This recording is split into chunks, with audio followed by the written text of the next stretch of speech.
Hey now, happy Thursday afternoon. This is 580 Sports Talk. Brendan Dworzinski, Dan Lucero, Spencer Dupuis, along with our intern Trenton Kraxner here with you today. Thanks so much for hanging out with us on this Thursday afternoon. Nearly full show coming up today. We're on until 5:30. We've got some K-State baseball coming up this afternoon as the Cats finish up the regular season here shortly, and then it'll be Big 12 tournament and hopefully a berth in the NCAA tournament this year. So that's coming up later on this afternoon. We're with you until 5:30. Jam-packed show to get to today. Plenty of NFL in this opening hour of the program. The schedule was released in full yesterday. Who are the Chiefs playing? What are the best or worst stretches of the schedule? We will get to all that coming up here in just a moment. Also, all the primetime schedules have come out. Of course, the schedule release videos yesterday.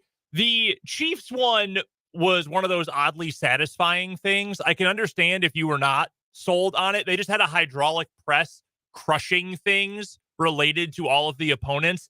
I'm not going to lie. I watched all of it a couple of times because I was mesmerized. I really need to see those cans of Skyline chili go through the hydraulic press. I didn't need to see that. That was deeply disturbing to me. Yeah. I didn't appreciate that. Didn't enjoy that. Did not enjoy the visual of that personally. The peaches for the Falcons game. That one was also a little uncomfortable. That looked like a mess that you would never clean up. And a waste of perfectly delectable peaches. Like you could have put those on cobbler. I do love peaches. So we'll talk plenty of NFL and NFL schedule here in this opening hour of the show today. Also in the 4 o'clock hour, some audio from Up and Adams, Kay Adams show on FanDuel TV. She was talking about the Chiefs earlier this week and their weaknesses.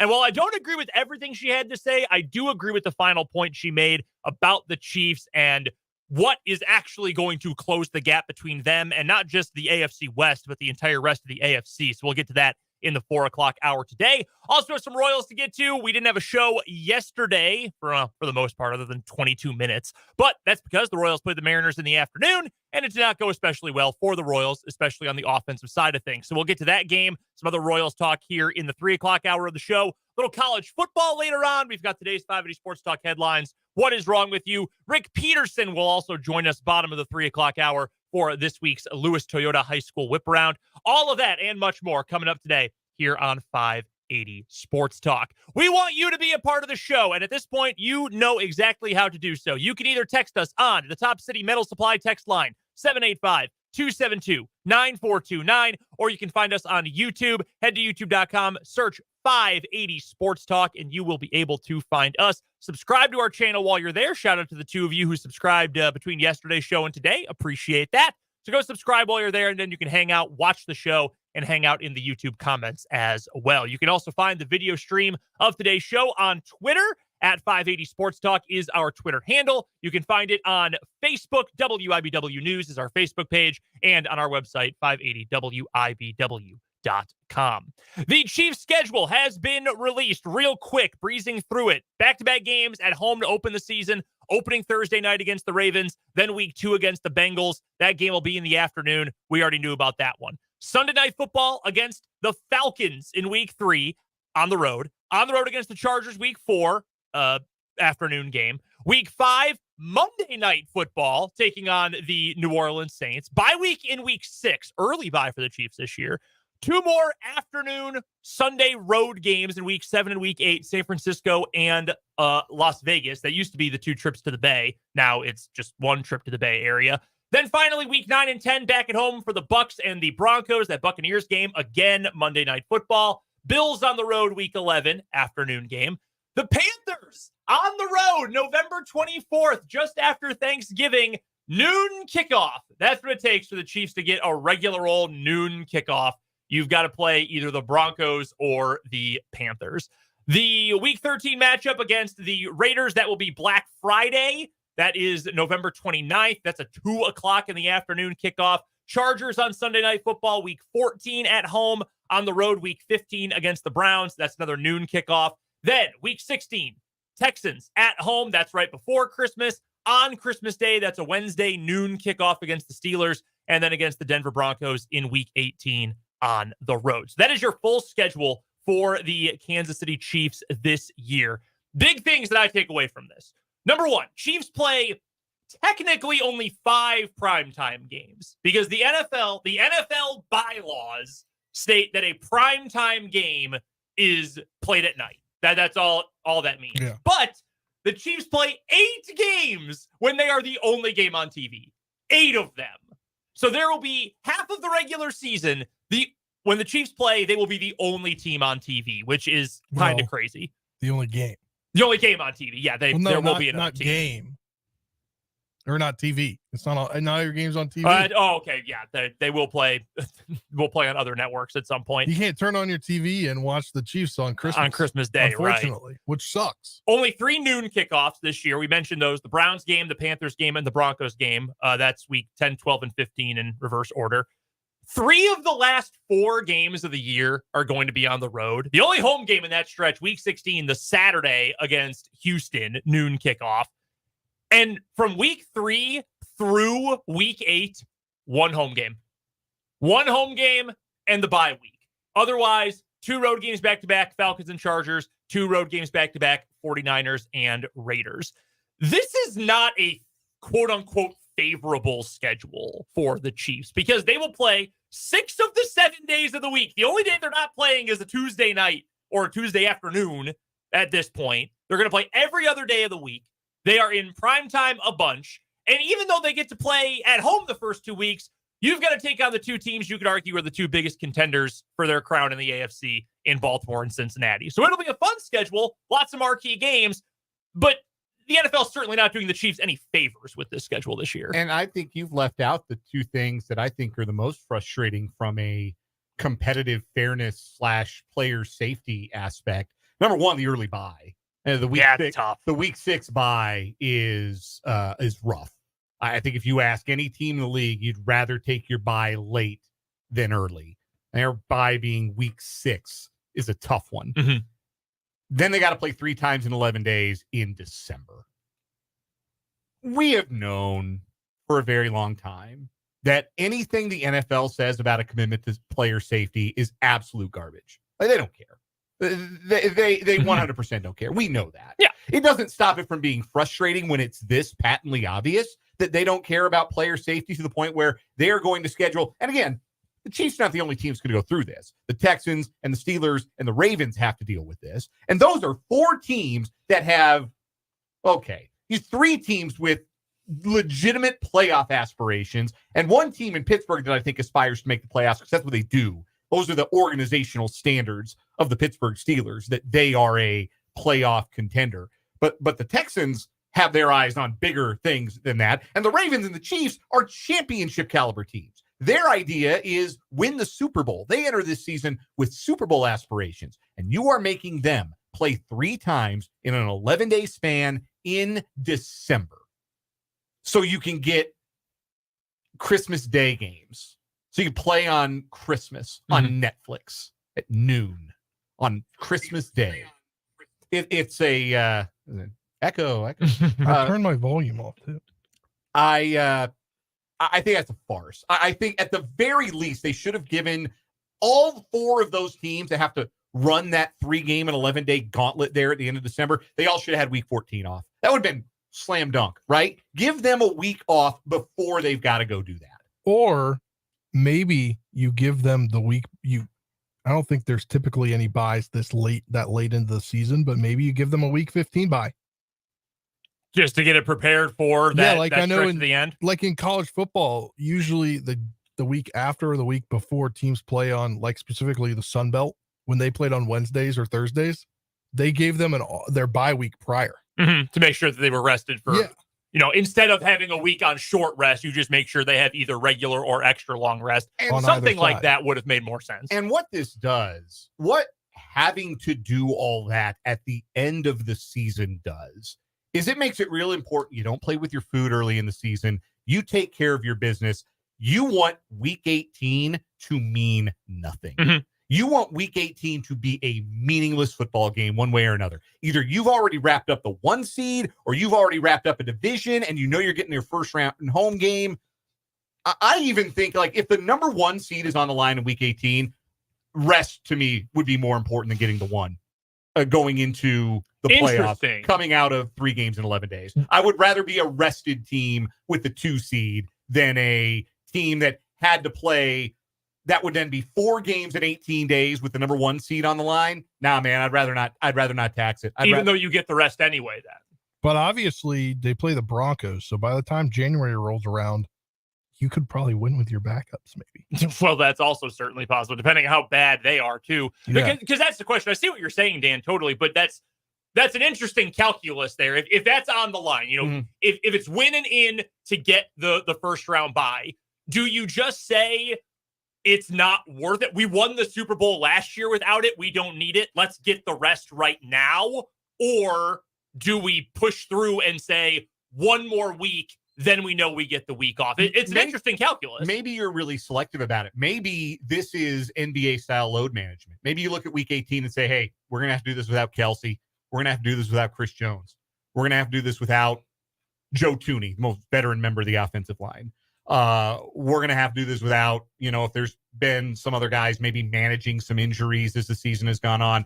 He's not playing week 18, no matter what. Like, we'll roll Mahomes out there, probably good enough to go win in Denver with Mahomes and the Pips, to be completely honest with you, as bad as I expect Denver to be. But yeah, I think you have to be really selective. And I think that to play that many football games in that few days is irresponsible. The human body is not built for that. Like, period, comma. Like, there is no reason to expect that the Chiefs are going to come out of that feeling fresh as daisies. So you're going to have to make some real decisions about making sure you're at your best for the games that really count in January, because those are the games, not 15 against the Browns. Those games in January are the ones we're going to measure this Chiefs team by. Yeah, I think that's a very sound point. And you also could end up in a situation, I don't know if Andy Reid would necessarily do this, but we've seen it before. Depending on what the scenario is in week 18, if it is, we get the number 1 with a win, maybe you play everyone just so you can guarantee you get that. If it's we need to win and get help, if you find out at halftime you're not getting any help, well, then maybe that means Chris Oladokun or Carson Wentz is going to play the second half. Maybe that's what it ends up being. Dan, would your approach have changed about the back end of the season, specifically the final 4 games? Had it been, instead of the Browns, it been the Ravens that game and then the Bengals in week 18? It would have been a tough, are you saying it would have been a tougher stretch late? Yeah. A stretch that meant more for the playoff run that they are possibly about to go. Well, you're not going to play a non-divisional game week 18. Those are always divisional games. So let's say week 17. Then you're playing a divisional game. Well, if they backloaded the schedule like that, then you got to play the games that are the most meaningful games. Like they're still going to mean something for seeding no matter what, right? Like, there's not enough of the schedule to say, oh yeah, we're going to have like a 7-game lead for the number 1 seed, like the Boston Celtics or somebody in the NBA. And you just say, yeah, we'll shut it down the last 2 weeks of the season. And, Jason Tatum's not going to play the final 5 games. Like, that's not going to happen. Obviously, you're going to have to play these games out to the hilt. I don't think it matters necessarily who you are playing against. You're going to have to play week 15, 16, 17. You're going to have to do 3 games in 11 days, and you won't be alone. Like, the Steelers are going to be on the back end of that stretch when you get them on Christmas. They're going to at least have the advantage of being at home, but the Texans are going to be in the middle of that. I haven't seen I'll be completely honest. I know this schedule. I don't know any other team in the league schedule. Like, I don't care enough on May 16th to know who plays who when, except for the Chiefs, because it's business. Sure. So I don't know when the Texans bye week is, or I don't know when the Steelers bye week is, but they're going to be in the middle of that gauntlet just like you are. So that levels that playing field for those games in particular. But going into week 18 and going into the playoffs, the Ravens won't have had to go through that. The Bills won't have had to go through that. The Bengals won't have had to go through that. The Dolphins won't have had to go through that. And that is disadvantageous, I think, potentially. The Steelers have their bye week 9, dead center of the season. The Texans, they have their bye week 14. See, they're rolling out the red carpet for CJ Stroud. How you give one of those teams the bye week before three games in 11 days and not just all of them? What a joke. No, I don't disagree with that at all. If you're Clark Hunt, if you're Mark Donovan, aren't you raising some hell with the league offices? Like, how are you doing this to us? I understand that the Chiefs have the product that the NFL wants to put on display. They are the back-to-back Super Bowl champions. They have the best, and not just the best, but the most exciting and the most charismatic player in the league at quarterback. The show in the NFL is the Patrick Mahomes Kansas City Chiefs. And maybe the second biggest attraction is Taylor Swift's boyfriend, and he also plays for the Kansas City Chiefs. Like, I get it from the NFL's perspective. Yes, they are doing what is good for business, which is putting the Chiefs on television when there is no other game on television, putting them in these marquee, like we talk about, television windows. But if you're the Chiefs, don't you go to the league and say, what the hell is this? You're putting us at a competitive disadvantage. Well, it is weird, and this has been a trend with NFL scheduling for a long time. They will manipulate it to make sure that they get a game like the Christmas Day game when you get Steelers versus Chiefs. And the other element of that game, along with you're putting the Chiefs on anytime you get when it's an exclusive window because they're the most popular selling point in the NFL. You know who else is just permanently a popular selling point? The Pittsburgh Steelers. They are always going to be one of the most popular teams. So you're going to put them in that window too. So to go back on Dan's point about the rigor of schedule for the Chiefs compared to those two other teams, the Steelers and the Texans, just per se.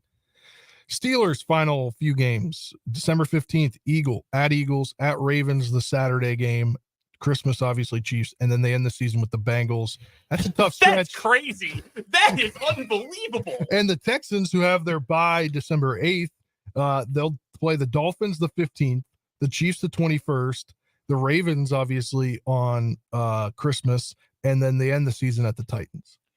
Yeah, you are right, Dan. This is not, I mean, there are some tougher teams that the Texans are going to play this year, but they are set up well to have a really strong year two with CJ Stroud. The thing that makes this stand out to me, the end of the season, the hardest stretch of schedule, because I think there's two arguments. You can either say the elongated stretch, week 3 through week 8, where you have one home game, and Matt Derrick, who we'll talk to tomorrow, he posited it on Twitter.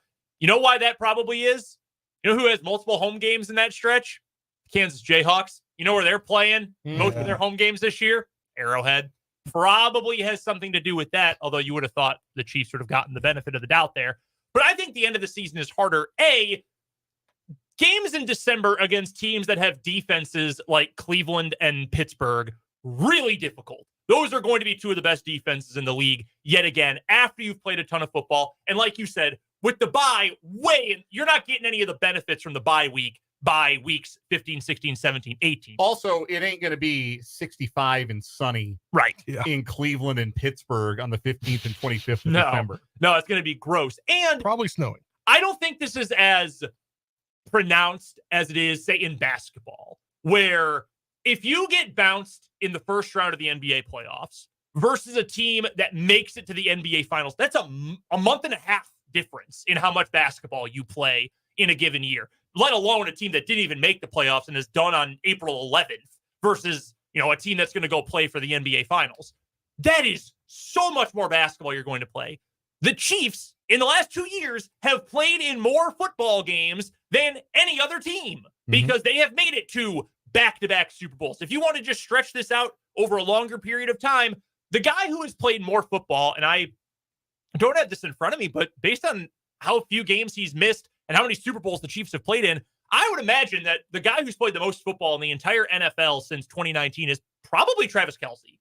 Him or Chris Jones, right? Yeah. Those two guys, if not for Chris Jones missing like 3 games injured and missing the 1 game because of the contract thing, those are probably your top 2 guys. And Butker, but he's a kicker. That's different.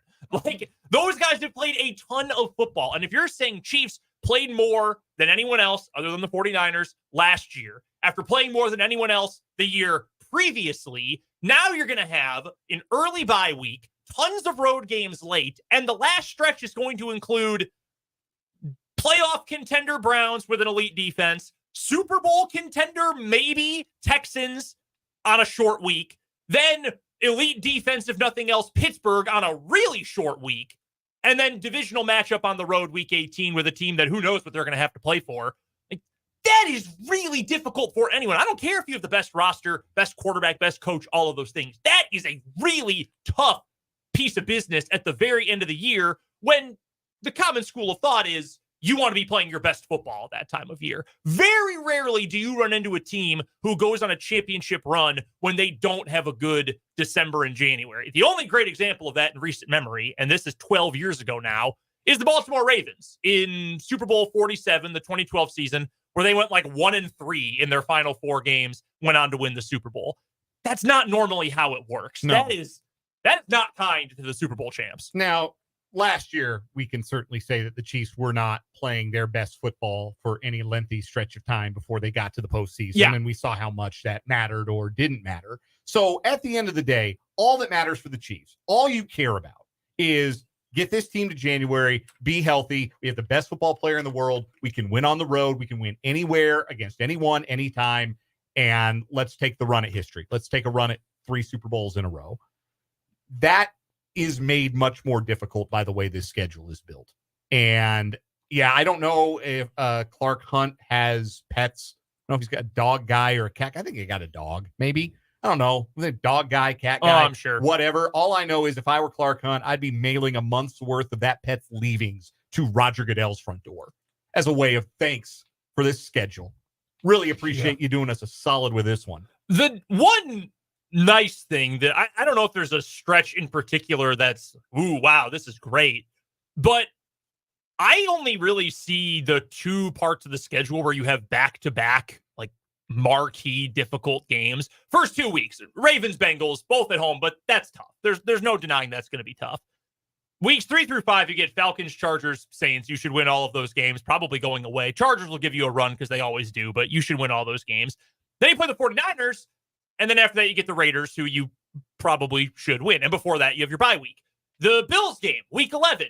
Before that, you have the Broncos at home. You will win that game. And then you have the Panthers on the road. You will win that game. So you get kind of a buffer zone there. Before that tough stretch, you play the Raiders and Chargers. And again, you've owned the AFC West. So that's the one silver lining of this schedule, I think, is you don't have any, like, the end is brutal. It's awful. And you have a really rough assortment of away games and home games and where they're set in the schedule, but not having too many stretches where you go back to back. Oh my God, this is brutal. Like if you had like Bills, Texans, Browns back to back to back or something. Okay. Yeah, that's ugly. That's nasty. Thankfully, you don't run into anything like that though. Yeah, you really don't have back-to-back weeks where you say, oh man, this 2-week stretch other than week 1 and week 2 is really, really going to be hard to stomach. And even that, you get them both at home. Unless the Steelers just shoot out of a bottle this year. Yeah, I'm like if Russell Wilson finds the fountain of youth and he's awesome. Seahawks Come on, guys. late. Come on, guys. Come on. I thought you might buy into that. Yeah. Guys, come on. Not buying it? No. Come on. Coming up next, we'll get to some other notes from the NFL schedule, including what all the primetime games will look like this year. Also, coming up a little bit later in the show, we've got some Royals to get to. We will talk to Rick Peterson. It's all coming up on this Thursday edition of 580 Sports Talk.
Brendan, Dan, and Spencer here with you. Trenton on the other side of the glass. This is 580 Sports Talk on a Thursday afternoon.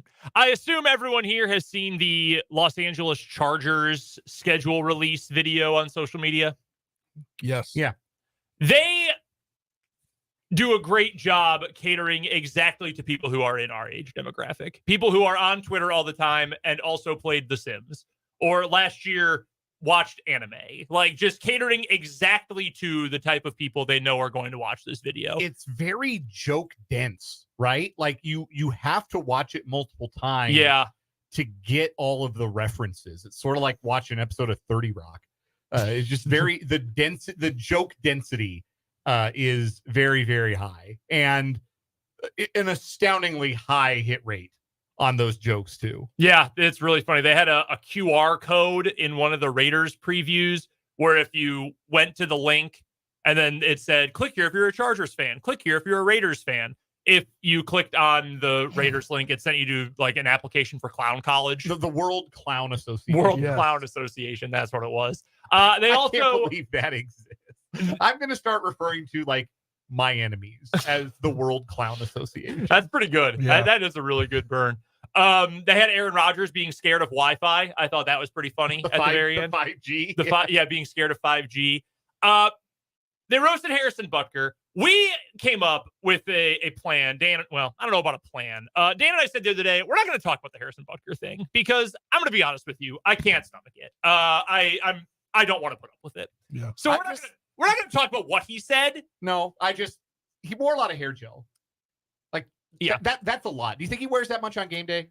Yes, I absolutely. Because do. I think if every time after the game when he talks, hair looks like it hasn't moved a bit. Yeah. like you look like a TV newsman. Like, it's so much hair gel. Like, do you need Looks like Johnny Bravo. do you even need a helmet?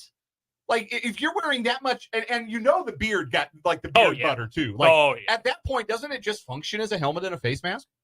I would think you're fine. Like, you've got your protection already built in. Yes, that's what that is all I am saying. Yes. They did animate him assorting flowers and baking. That was a nice touch. Now theirs is pretty funny. I'm trying to think of the other ones. The Titans went back to the well. They went back to Broadway in Nashville. Yes. It bricked. I got to be honest, brick. Yeah, the sequel is almost, unless you are Terminator, the sequel is almost never as good as the original. Because people knew it was coming. Yeah. It was brick. There were a couple bits. So if you don't know what I'm referring to, last year the Titans release video, they went to Broadway in Nashville and they asked a bunch of just people milling about in downtown Nashville. We're going to show you a team logo. It's for the Titans schedule. What team is this? And everybody got it wrong. And they were really funny. They were really funny. Last year, 10 out of 10. So one of the women who was in that video, who thought the Falcons logo was the Red Stallions, rawr, they had her come back and host it. And they had, she said, okay, well, what about this one? What about this one? And it wasn't quite as funny. There were a few that were pretty good, though. They played both the Vikings and the Commanders this year, and they had the same guy for both. He said, what do you know about these teams? And he said, oh, they should have kept Kirk Cousins. And it was the Vikings. Then 3 teams later was, oh, they should have kept Kirk Cousins. It was Washington. I thought that was pretty funny. Yeah, decent gag. But yeah, it was not quite the same. I didn't see what the Seahawks did. Comic books.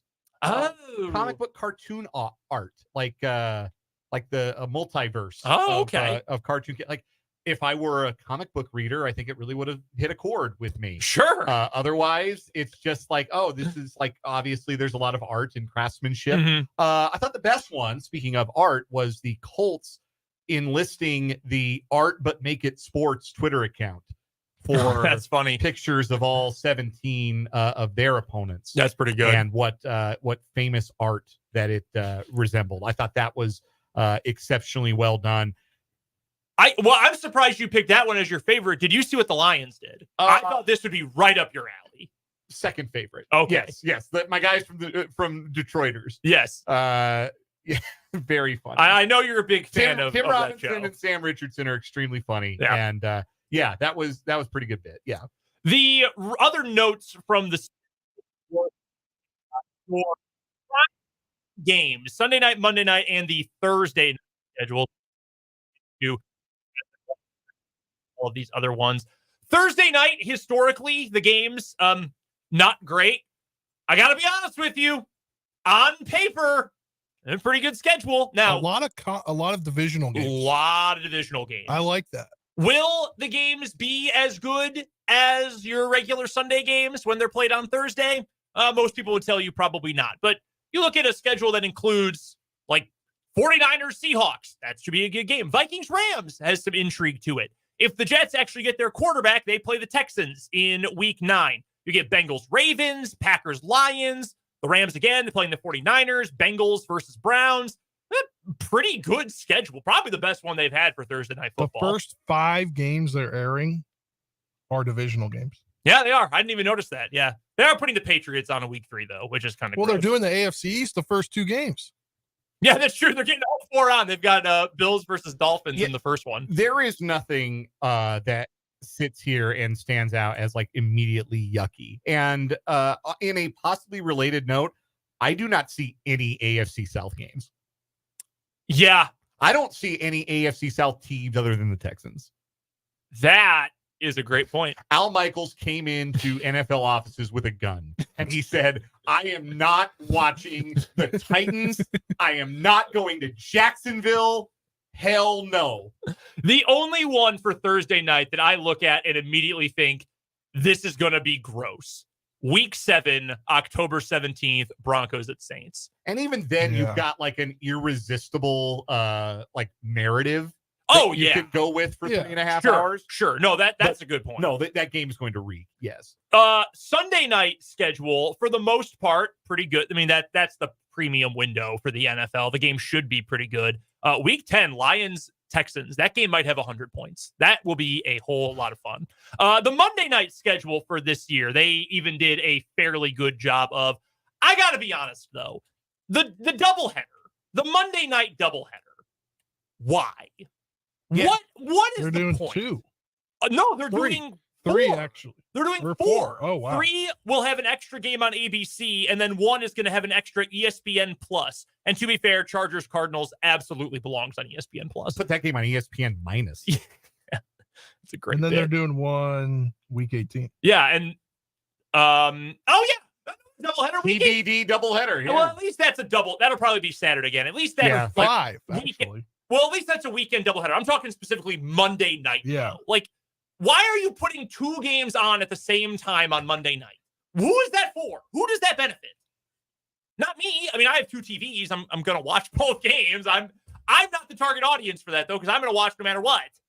That's the issue there. But even their games, I think for Monday night look pretty good. And now that you will be able to flex more Monday night games, now that the toothpaste is out of the tube on that one, you can maybe flex Raiders Falcons off of ESPN in week 16, because there's a chance that game is not very attractive come week 16 at the very end of the season. But I think the NFL did a pretty good job getting the primetime schedule good for this year. I also did not realize a game that my favorite team is playing, the Brazil game in week 1. That's a Peacock game. I did Mhm. not know that. Yeah. So That makes sense. let's go ahead and do the math on this. If you want to watch the National Football League, you have to have a cable service that carries ESPN and your local channels. You have to have Peacock if you want to watch that week 1 NFL Brazil game, and I don't think they get a playoff game this year.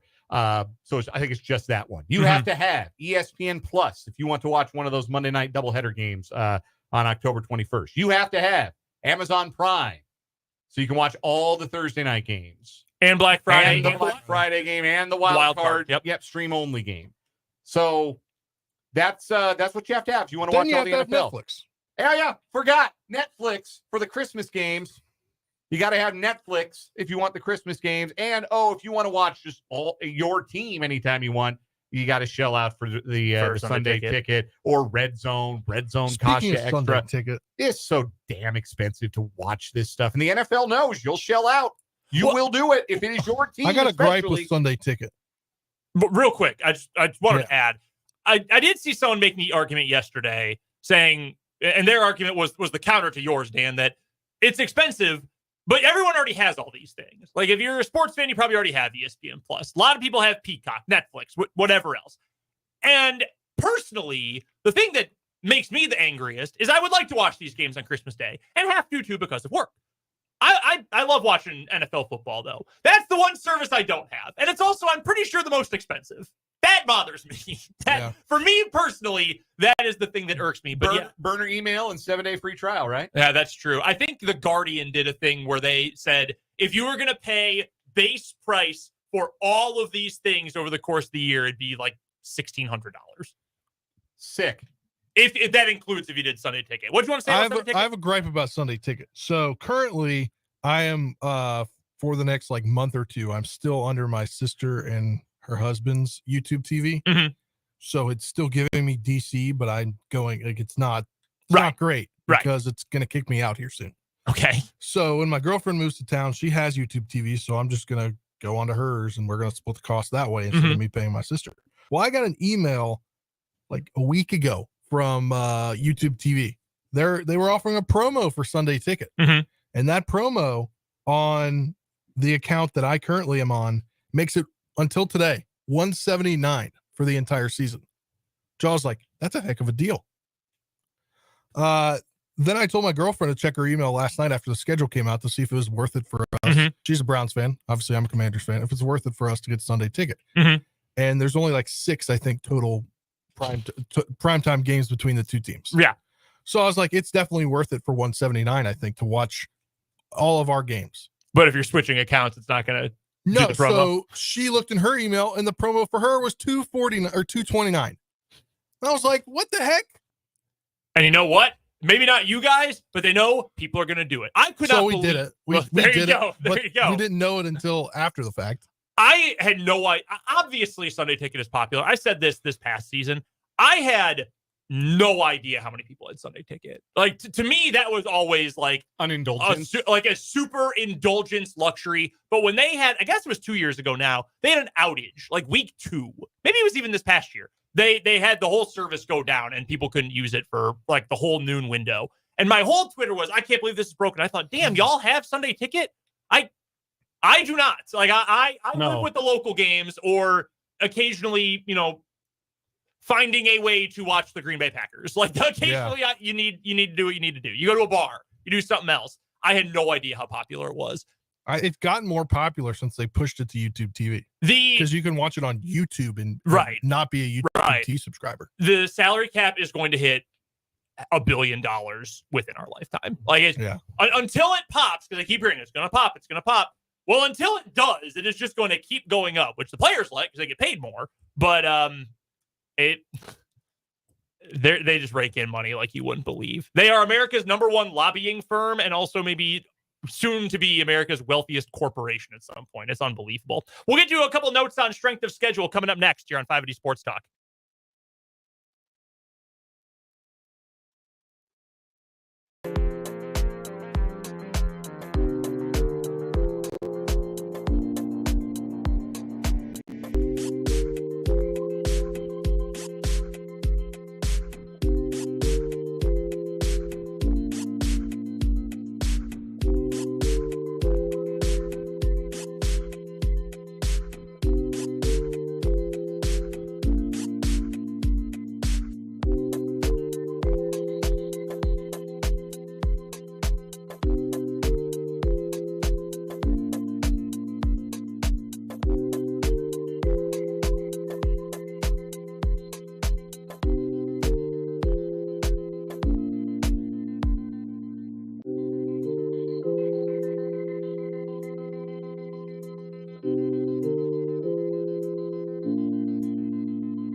I think Neilio on YouTube has a good way to sum up the thought about how you have to have so many different services and whatnot to watch NFL games, and saying, I'm one of those who will make do without most of these services. It's becoming overkill to me, but I'm also one of those who only watches KC and Sunday Night Football too. I think that point honestly extends to just everything. Like, that is about where I'm at too. There's so many, like, oh wow, have you watched the show? Have you watched the show? No, I haven't. I think we have I think every streaming service we've mentioned today, save for Netflix. Like, all of these shows, my wife who likes TV a lot, tons of shows on her list, like gotta watch. There are just so many. And oh, is it on Peacock? No, this one's actually on Prime. No, this one's on Freevee, which is actually owned by Prime, but you have to go to a different menu. Oh my God, there's so much. I saw a tweet the other day, and obviously there's probably been many other tweets about this. The NFL should work with all its partners and create a package that just, like, you get all of these that things not only where a Sunday ticket, but then they have a package where if you just want to stream NFL, you can. Yeah, you know what they used to call that? Cable. You used to call it Direct TV, and that was how you could get it. I meant like where you get Netflix, and they only give you Netflix for maybe the month of December, or you get Prime Video all year long, and it's just separated. I'm just talking in terms of bringing you the game. Yeah, no, I hear what both of you are saying. I mean, I am going to watch all of these games, but I'm going to watch all the games regardless. Like, I get footballed out, man. I'll be completely honest with you. I get footballed out because I like college football better than I like the NFL. And obviously, I watch all the Chiefs games because A, they're a blast to watch, and B, this is what I do for a living. And I watch all the K-State, and I watch all the KU that I can, and all the Big 12 football that I can on Saturday. I get footballed out by the time Sunday, Monday night rolls around. If it's not a real good game on Sunday, Monday night, I'll skip it. I got no problem skipping it. Or taking a Thursday night off of the NFL. Like, it's too much. It is. It is. And I I am not like anti-football. This is not me waving like an anti-NFL banner, you know. It's just like, it's too much. Yeah. It's too invasive. Too many nights and too many hours of my week you are asking me for, and I just don't have all of those to give. I'm a married man. You're right. Like, you have other things going on in life, and like the NFL and college football too. Like, football is the one that my whole life, like the first sport I ever loved and cared about, and it was important to my dad and my family and my friends and I. Like, that is my number one thing. I don't get the being football out thing, but I know that is very common, even among people who like the NFL, who like football. My wife, very similar. By the time the Super Bowl rolled around this past spring, and my wife's not exactly a Chiefs fan either, but she said, like, I'm ready for it to be done. Like, I'm happy you are enjoying something that you like watching, but I can't handle. I'm done. I'm very done with watching football right now. And I think a lot of people feel that way. My thing is that, and we've talked about this before, part of what has helped the NFL become the behemoth it is now is scarcity. And you still only get each team 17 times guaranteed in the regular season. So if you are someone who only cares about the Chiefs, and you're like our guy Neilio on YouTube, who says, I'm going to watch the Chiefs, I'm going to watch Sunday Night Football. If you're in that camp, maybe this doesn't affect you as much. You say, hey, I'm going to watch my team, and I'll watch games when I can otherwise, but I'm not getting lost in the wash with anything else.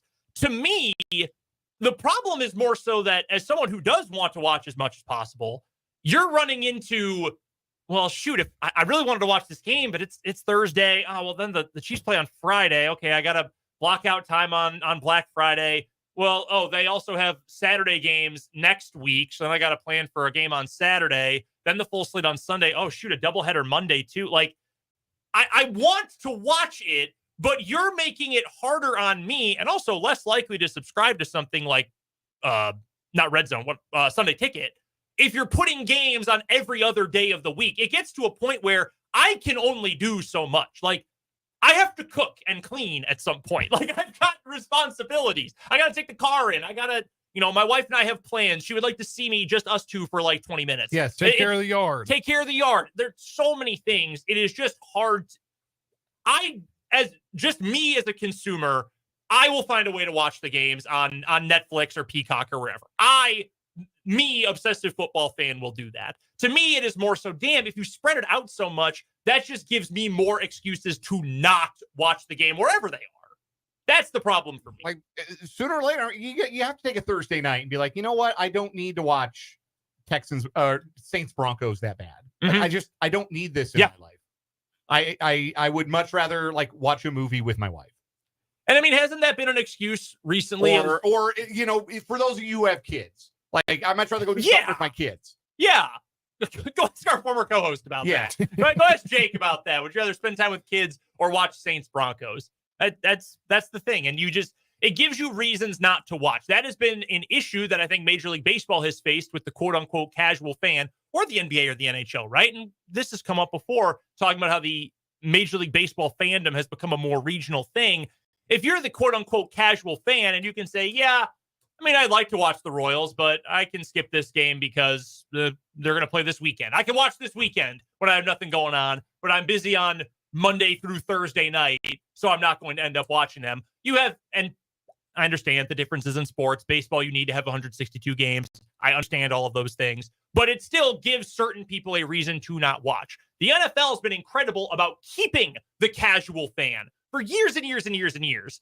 If you're giving them reasons to not watch, I would think that's not great for business. More hoops to jump through. Yeah. People are going to decide this is not a hoop I'm willing to jump through. And I'm really fascinated to see like the Netflix Christmas Day game numbers. Yeah. I made the joke yesterday. This could be the NFL's literally their bigger than Jesus moment. And they could find out, hey, maybe we're not. Yeah, it'll be a turning point no matter what. We will get to strength of schedule. We're going to get to that tomorrow because I thought that was really interesting stuff from Warren Sharp. Right now, we have to get to the news. We'll talk Royals after that here on 580 Sports Talk.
Now, 3 o'clock hour of 580 Sports Talk on a Thursday afternoon. I'm Brendan Dworzynski. He's Dan Lucero. He's Spencer Dupuis.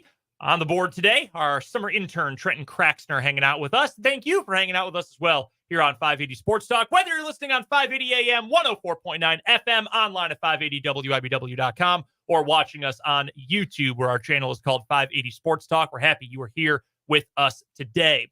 Hit us up on the Top City Metal Supply text line, 785-272-9429, or you can join us again on 580 Sports Talk on YouTube and watch the video stream of the show. Coming up in this hour, we've got some Royals baseball to get to here momentarily. We'll also play either or over under, and we've got the Lewis Toyota High School whip around with Rick Peterson of TopSports.news, plus your texts and your comments on YouTube. Speaking of, Dan, a couple of questions for you from the YouTube comment section. Number one, this one from Mark. He wants to know who's winning the Premier League. Manchester City. Man City? Yeah. Well, like they're going to lose?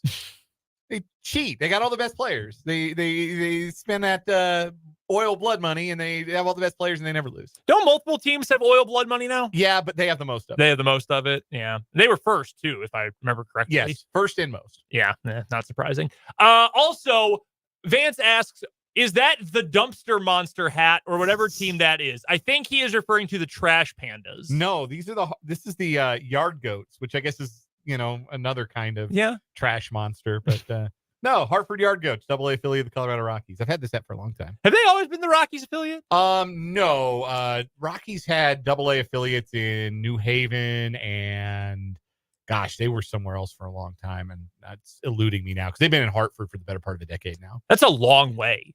Yeah, well, I know, like AAA is the one that you always want closer, usually, close. So you can. They're AAA's in Albuquerque. Which not terrible. The Cubs is in Iowa, the Royals, Omaha, not far at all. The Edward Olivares Memorial Highway up to Omaha. They were in Tulsa. Their AA team was in Tulsa for a while. Oh, okay.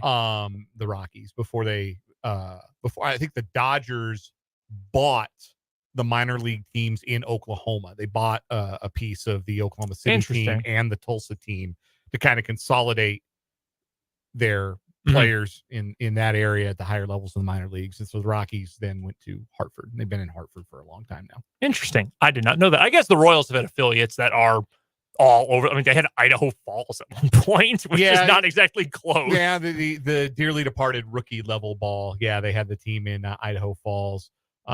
They've been in the AA was in Wichita for, Wichita Wranglers were in the Texas League back in the day.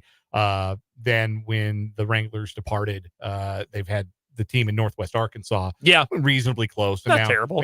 I think the Royals AAA affiliate has been in Omaha maybe forever, like certainly since I can remember. I think it is forever. If I remember correctly, they always have been in Omaha, but don't fact check me on that. I'll check that myself.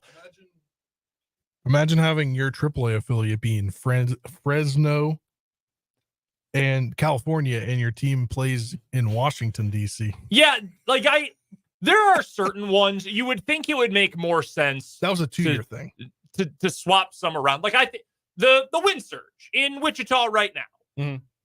They're the Twins affiliate. Previously they were in AAA in New Orleans. Now they're AA. They were Marlins affiliate the 1 year they were AAA. Yeah. Right. I would think the Royals would want to get a piece of that. And maybe I'm thinking of this way too much from a fan perspective, but I think it would make sense to say, hey, we want all of our affiliates as close as possible so that our fans can get in on the ground floor with some of these prospects. Yeah, and there was a relationship, obviously, between the Royals and the Wranglers there for quite a long time. But the Royals, I don't know if they have any equity in that Northwest Arkansas franchise, but that's not maybe as close, but still reasonably close to Kansas City at Northwest Arkansas. I do not know if they are owned by the Kansas City Royals. This is a good question. All right, because I thought all of the teams were just owned by Major League Baseball, but I guess that's not really how it works. 90%, not 90, but a growing amount of teams are now owned by Diamond Sports Group. Diamond Baseball Holdings is what they're called. They do not own. They own the Wind Surge. And now actually own half the minor leagues. Actually own the Oklahoma City teams or the Oklahoma teams as well. The Dodgers sold them off. The Oklahoma City team is just now the Oklahoma City Baseball Club. I did not know that. Wait, they're not the Blue anymore? Are they No, going to that was rebrand the or G League team. Oh, are they No, going to they rebrand? were the 89ers for a long time. Then they were the Red Hawks. Then they were the Dodgers. They are going to rebrand after 2024. okay. Yeah. Interesting. By the way, Northwest Arkansas, they're owned by the Rich Products Corporation. That sounds fake. It does. That sounds like something from a cartoon. That is who owned the Bill Stadium. When it was Rich Stadium. That's sure. Okay. Yeah. And then they own other affiliates all over the place. In fact, what a strange group of holdings that company seems to have. Speaking of baseball, wanted to get to the Royals. They did drop their game yesterday against the Mariners. I would call Alec Marsh's outing a tough luck loss. You know the official stance of the show. Win and loss record for pitchers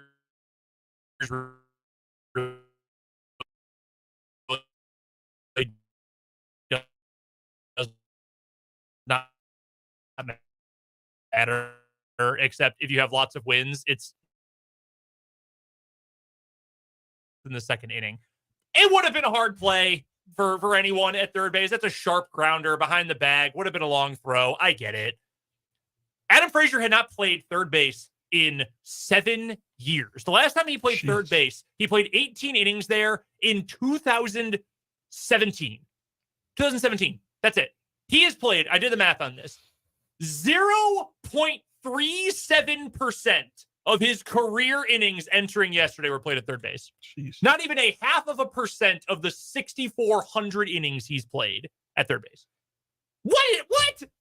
Yeah, that's tough. I'm trying to remember. Didn't Michael Massey play some third base when they called him up?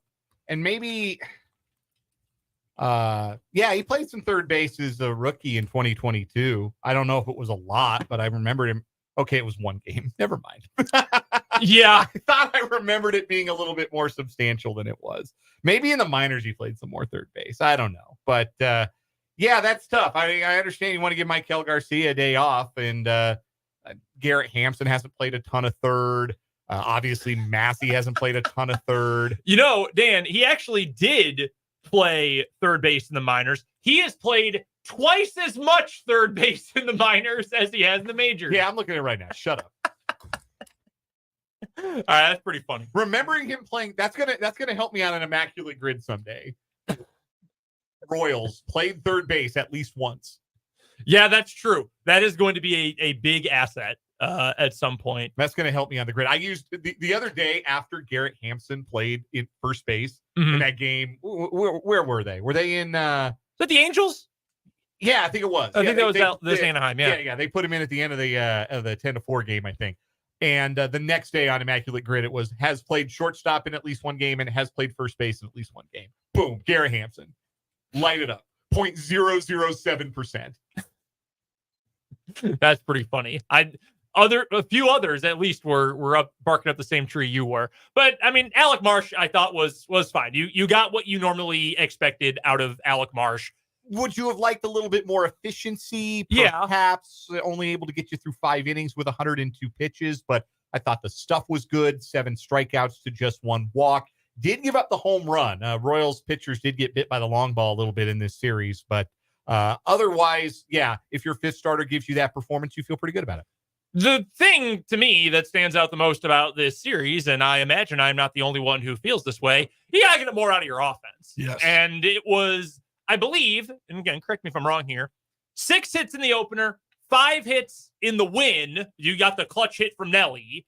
That was on Tuesday. And then yesterday you had 6 hits again. You had 4 extra base hits in 3 games. That's just not going to get it done, And especially against a good team like Seattle. What's really frustrating, too, is that you had opportunities with the right guys at the plate, and you couldn't get it done. Yeah. You had the bases loaded, nobody out in the 6th. Bobby Witt drives in the run with the sacrifice fly, but then Pasquantino against the lefty pops out, and Salvi strikes out swinging. That was a big, big part of the game because it was a 2-1 ball game at that point. In the 8th inning, you get 2nd and 3rd with 1 out for Bobby Witt and Vinny Pasquantino. They bring in their closer, Munoz, who's nasty, and Witt drives in a run, cuts it back to 1 run at 3-2, but then Pasquantino strikes out swinging. And then you get the tying runs on base, first and third, one out in the ninth inning, and Melendez and Fermin both go down swinging against a guy that you were maybe starting to stress a little bit going for a 5-out save. So, again, those aren't your big bats, but you really look at those opportunities in the 6th and the 8th inning and feel like, man, we need better out of our 2, 3, and 4 hole. At least Witt drove guys in, but those were chances for crooked numbers, and those were chances to get back in the ball game, tie it up, take a lead, and sometimes your best guys don't come through. That's where I was going to go with it. The 2 RBIs came from Bobby Witt Jr. on sacrifices. He didn't even have a hit. Yeah. So your offense needs to get better there. And I think we've spent so much time talking about the bottom half of the lineup, and you need more out of Melendez or Renfroe or Velasquez or whoever else. Can't blame them for this series because Bobby Witt Jr., Vinny Pasquantino, and Salvador Perez went a combined 4 for 30 for the week, or for the 3 games so far this week. I'm not worried about those 3 guys, but you're also not going to win all that many series when your 3 best hitters go 4 for 30. That's just not going to happen. It was a group issue this week, and it's long term, it's fine. It's a series against a first place team that has great pitching, a nasty closer, like you just said, Dan. The 2 games you had on Monday and Tuesday against 2 really dang good pitchers in George Kirby and Logan Gilbert. You got the win and even handed Gilbert the loss on Tuesday. He's got to get more from the offense. And I appreciate that the Royals have been in, these games more often than they had been in recent vintage, that against pitchers like this in the last couple of years, you would not have even been in these games. The fact that your starting pitching has been this good is a big deal. You've just got to take advantage of some of these spots. I do think, though, speaking of the offense, John Becker over at Fangraphs wrote about this a little bit this week. So the Royals offense overall, not great. WRC plus, which is a metric that Fangraphs uses, it's sort of like OPS plus. 100 is league average. Below that, you're below average. Above that, good, you're above average. As a team, the Royals WRC plus, weighted runs created, is 94. So you're talking slightly below league average as a team.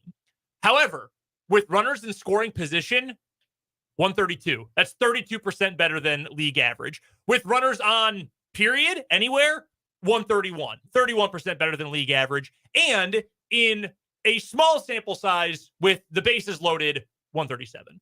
So in the clutch, this is what I like to call the reverse Ian Happ.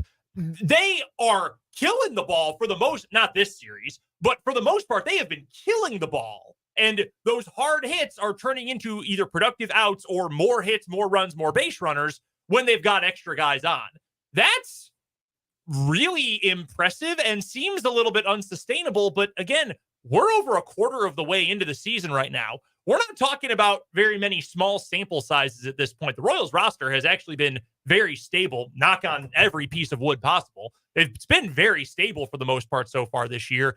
That feels repeatable. That feels like a feature, not a bug. Better hope so. Yeah. Right? Like you have to find ways. If you're a below average offense, but you're above average with runners in scoring position, you better hope that continues. The fact that they're this far ahead of where they have been in and again, when we broke these numbers down a couple of weeks ago, it's not uncommon for teams to hit better with runners on base or runners in scoring position. In fact, it's pretty common.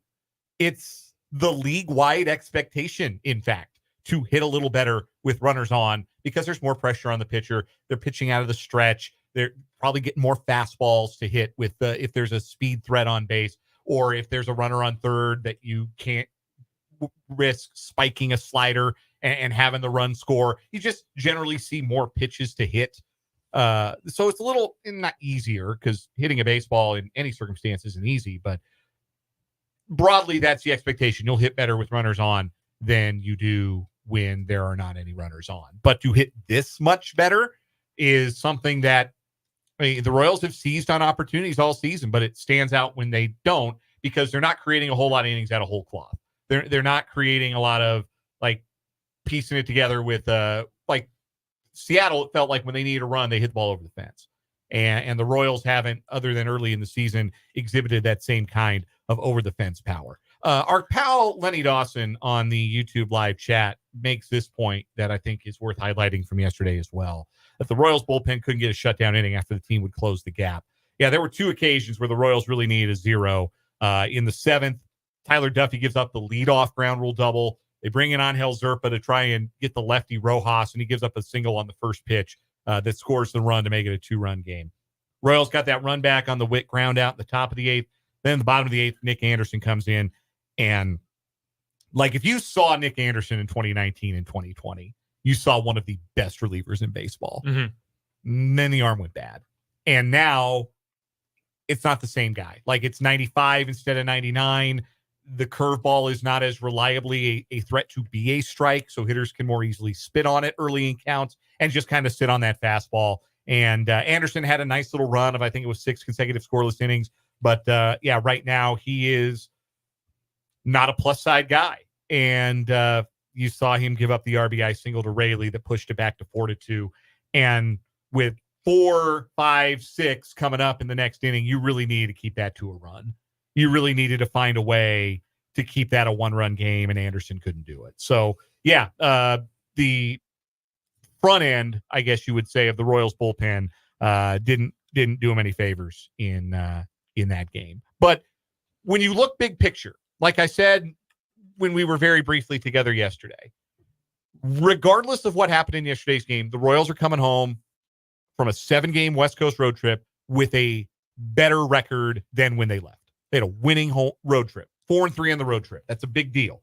Now you come home, you've got 6 coming up against the A's, who are not as talented as other teams in the American League, and you get the struggling Tigers. An opportunity to put together another winning homestand, and that's how you play winning baseball. Build the winning homestands, the winning road trips, and just stack winning series, stack winning weeks on top of each other. Royals have done well to do that throughout the season. And they're only 1.5 behind Cleveland for the lead in the AL Central as they've climbed back into the second spot. So the Twins have struggled the last couple of days. Yeah, Twins already lost today. They went and lost 3 of 4 to the Yankees because, of course, they did. Yeah, and the Guardians don't play today. Yeah, what was it, 12 straight that the Twins won before losing? I think so. I think it was 12 straight when they had that long winning streak. Mm-hmm. Yeah, they I am not surprised they're crashing back down to earth a little bit. That did seem a little unsustainable. They played the Yankees. Well, yes, and the Yankees are also very good. They're specifically Minnesota's boogeyman. If I asked you right now, yeah, that's true. Where do the Royals rank without looking, where do the Royals rank in bullpen ERA in Major League Baseball? What would you guess? Talked about this last week, but gosh, what are they? 25th? I don't know. Well, they may have moved down a little bit. I'll say 20th. Make sure 13th. They're in the top half. Wow. You know why they're in the top half? John Schreiber has pitched in 20 innings. Angel Zerpa, despite yesterday, he has pitched in 17 1/3 innings. In those 37 and 1/3 innings between the two of them, they have allowed a grand total of 5 earned runs. I think Zerpa's yesterday was an inherited runner. Yeah. So and that would have towards his ERA. Yeah, good point. That was an inherited runner. Goes to Duffy. Yeah. Yeah. So Schreiber's ERA is sub 1. Zerpa's is 156. A lot of 4s and 5s for everyone else in the pen this year. I don't think that ranking, that ERA ranking, is completely indicative of the Royals bullpen at this point. I would say they're much closer to middle or below middle of the pack, but being buoyed by 2 guys is better than not being buoyed by 2 guys. Yeah, right now, Nick Anderson is too hittable, is not missing any bats. Right now, he's not pitching like a major league reliever, and I don't know if he's got options or what the deal with him is. He's still pre-arbitration, but I don't know if he has any roster options. Chris Stratton has really struggled. James MacArthur's in a funk right now, too. The breaking ball just not quite as sharp. He's given up 4 home runs in his last 5 appearances. He is the ire of Royals Twitter right now. I will tell you that. Every Royals game, I see somebody or many somebodies say, this dude's a bum, he sucks, I can't believe he's our closer, etc. This is what I'm going to say about James MacArthur. If you've got a 21-3 strikeout to walk ratio in 19 2/3 innings, you've got a chance to be really good. And he was excellent early on. He's had some trouble with the long ball the last week and change. It's true. But throws a lot of strikes, misses bats. This is his first full big league season. Give this dude a chance to recover. Like, the Royals should be trying to hand him some more 3-run leads. Mm-hmm. Solo home runs aren't going to get you beat. in a 3-run game in the 9th inning. So let him work through what he's dealing with. He's got to get a sharper breaking ball. I thought there were signs in the Tuesday game, threw some nasty ones to Cal Raleigh to strike him out with the tying runs on base. Give MacArthur some time. I still think over the course of the season, he's going to be a lot more good than bad for the Royals. He's got traits worth betting on. Sorry, Spencer. Real quick, I was just going to say, he's got the traits worth betting on, which is, I think, the gamble the Royals have made. To your point about Schreiber and Zerpa, they lead the team in appearances, 20 and 19. Yeah. Anderson, MacArthur, Stratton all have 17. Smith has 16. So scoreless inning for Will Smith yesterday. Yeah. But at which point is it going to come down to earth a little bit more for those guys, because their arms are going to start to get stressed if they pitch as much as they have pitched right now? I mean, it's a question that's worth asking. And again, it's why, and this will come up more and more as the summer goes on, if you are in a position where come end of July, you have a chance to make a run at the postseason, how much are you willing to give up to go get at least one, if not multiple bullpen arms? Because I think that's something the Royals are going to have to take into account as we get deeper into this season. Coming up a little bit later on this hour, Rick Peterson is going to join us on the Fleming Place Wine and Spirits hotline for today's edition of the Lewis Toyota High School Whip Round. First, though, we've got either or over under. That's next on 580 Sports Talk.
Before we get to Rick Peterson of TopSports.News and today's Lewis Toyota High School Whip Around, it's time for some either or over under, our usual Thursday staple. During that commercial break, we were talking a little K-State basketball, and that's where I'm going to go for mine today.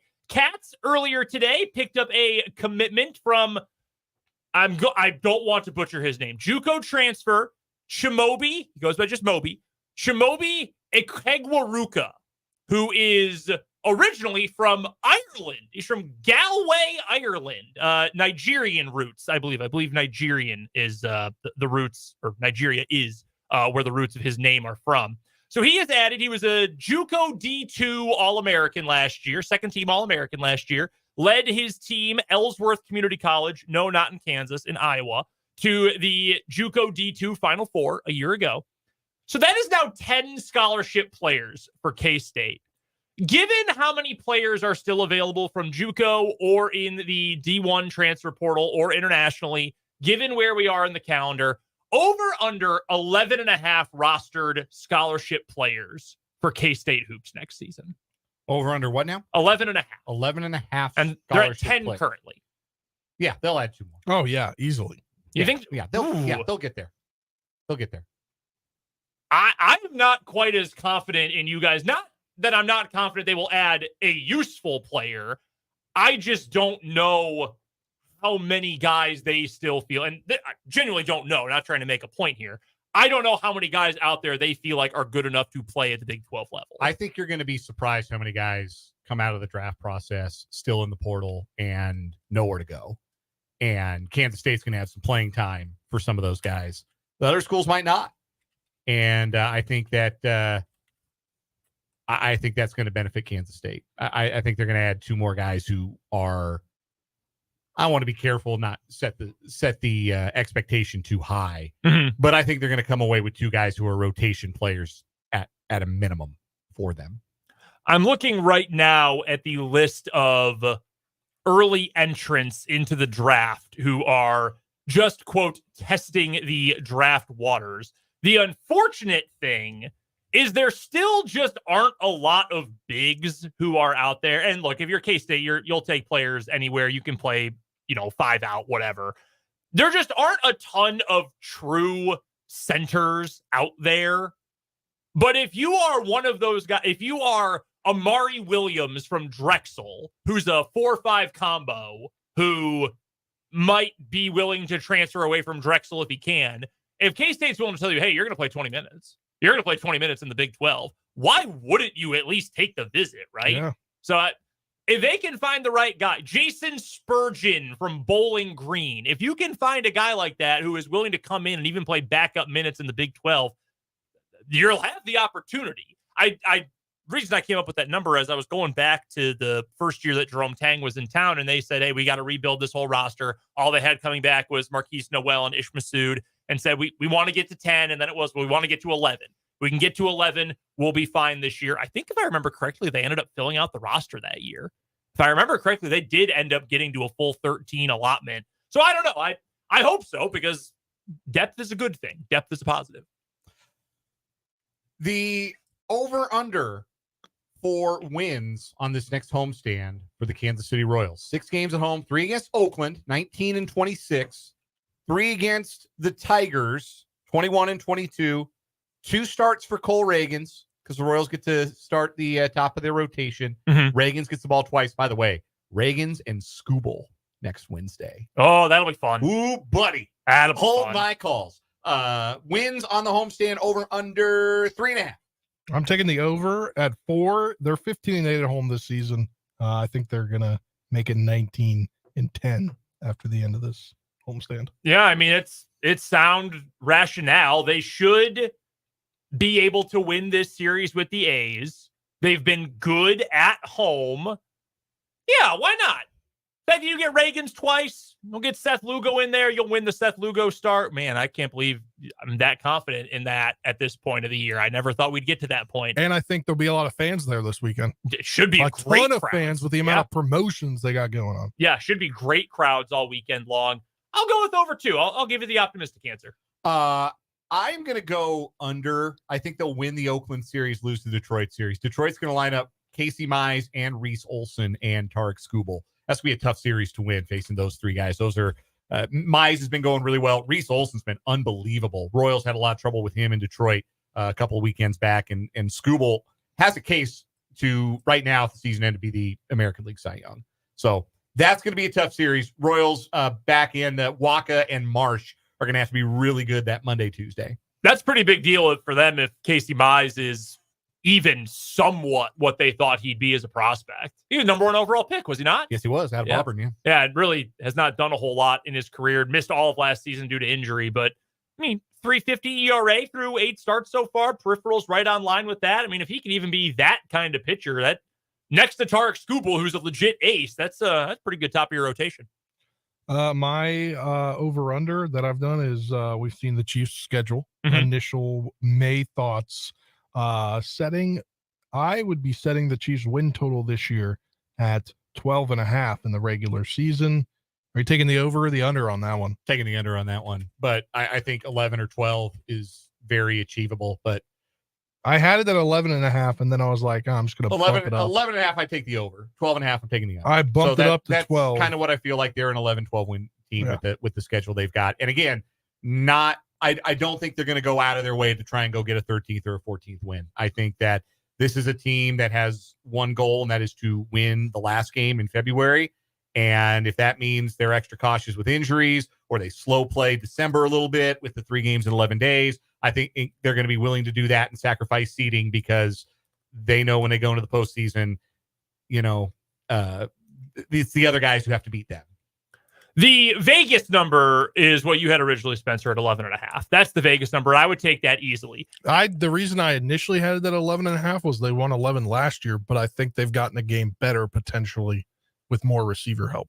I am going to go with the over 12.5 as well. I think this team, even if they slow down in December, I still think with the quarterback, with the coach, with the roster they have, they are better than pretty much everybody on the schedule, even when you consider home and away, amount of rest, short weeks, all of that.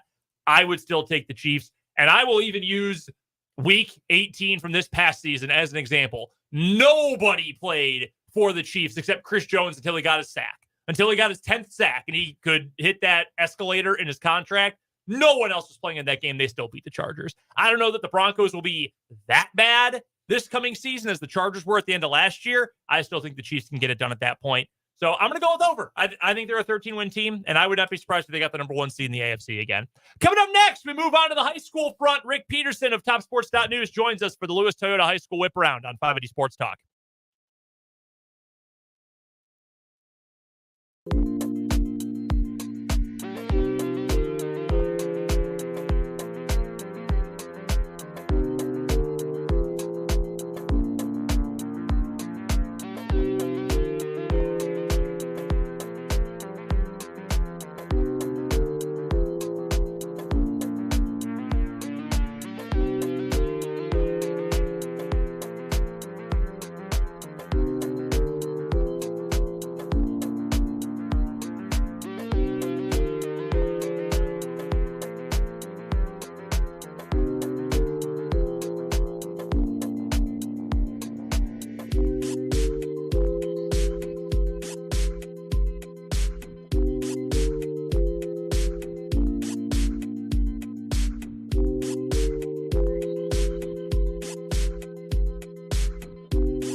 Pleased, as always, to be joined on this Thursday edition of 580 Sports Talk by the great Rick Peterson of TopSports.News for the Lewis Toyota High School Whip Around. Pistol covers high school sports in Shawnee County and Washburn University athletics for TopSports.News. You can find him on Twitter at Peterson_Rick. We are coming down the home stretch of this spring high school sports season.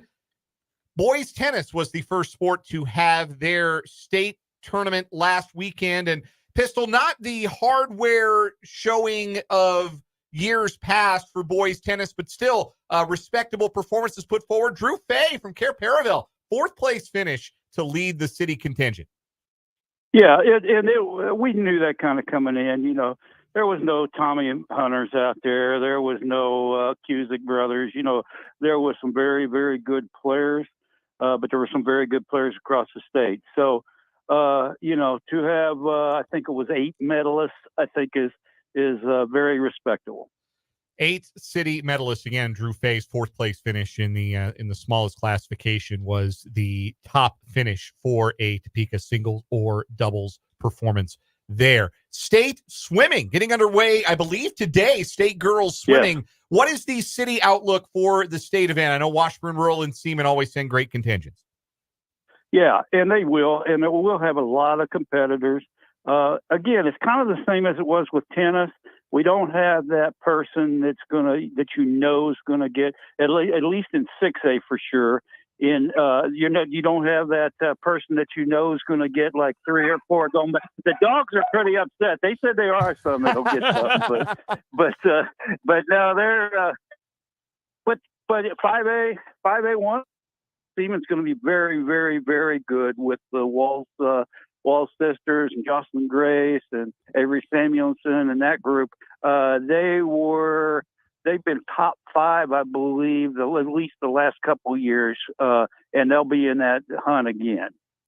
State golf is early next week, and certainly Miles Alonso from Topeka West goes in on a high shot of 66 at his regional at Cypress Ridge to take the regional crown.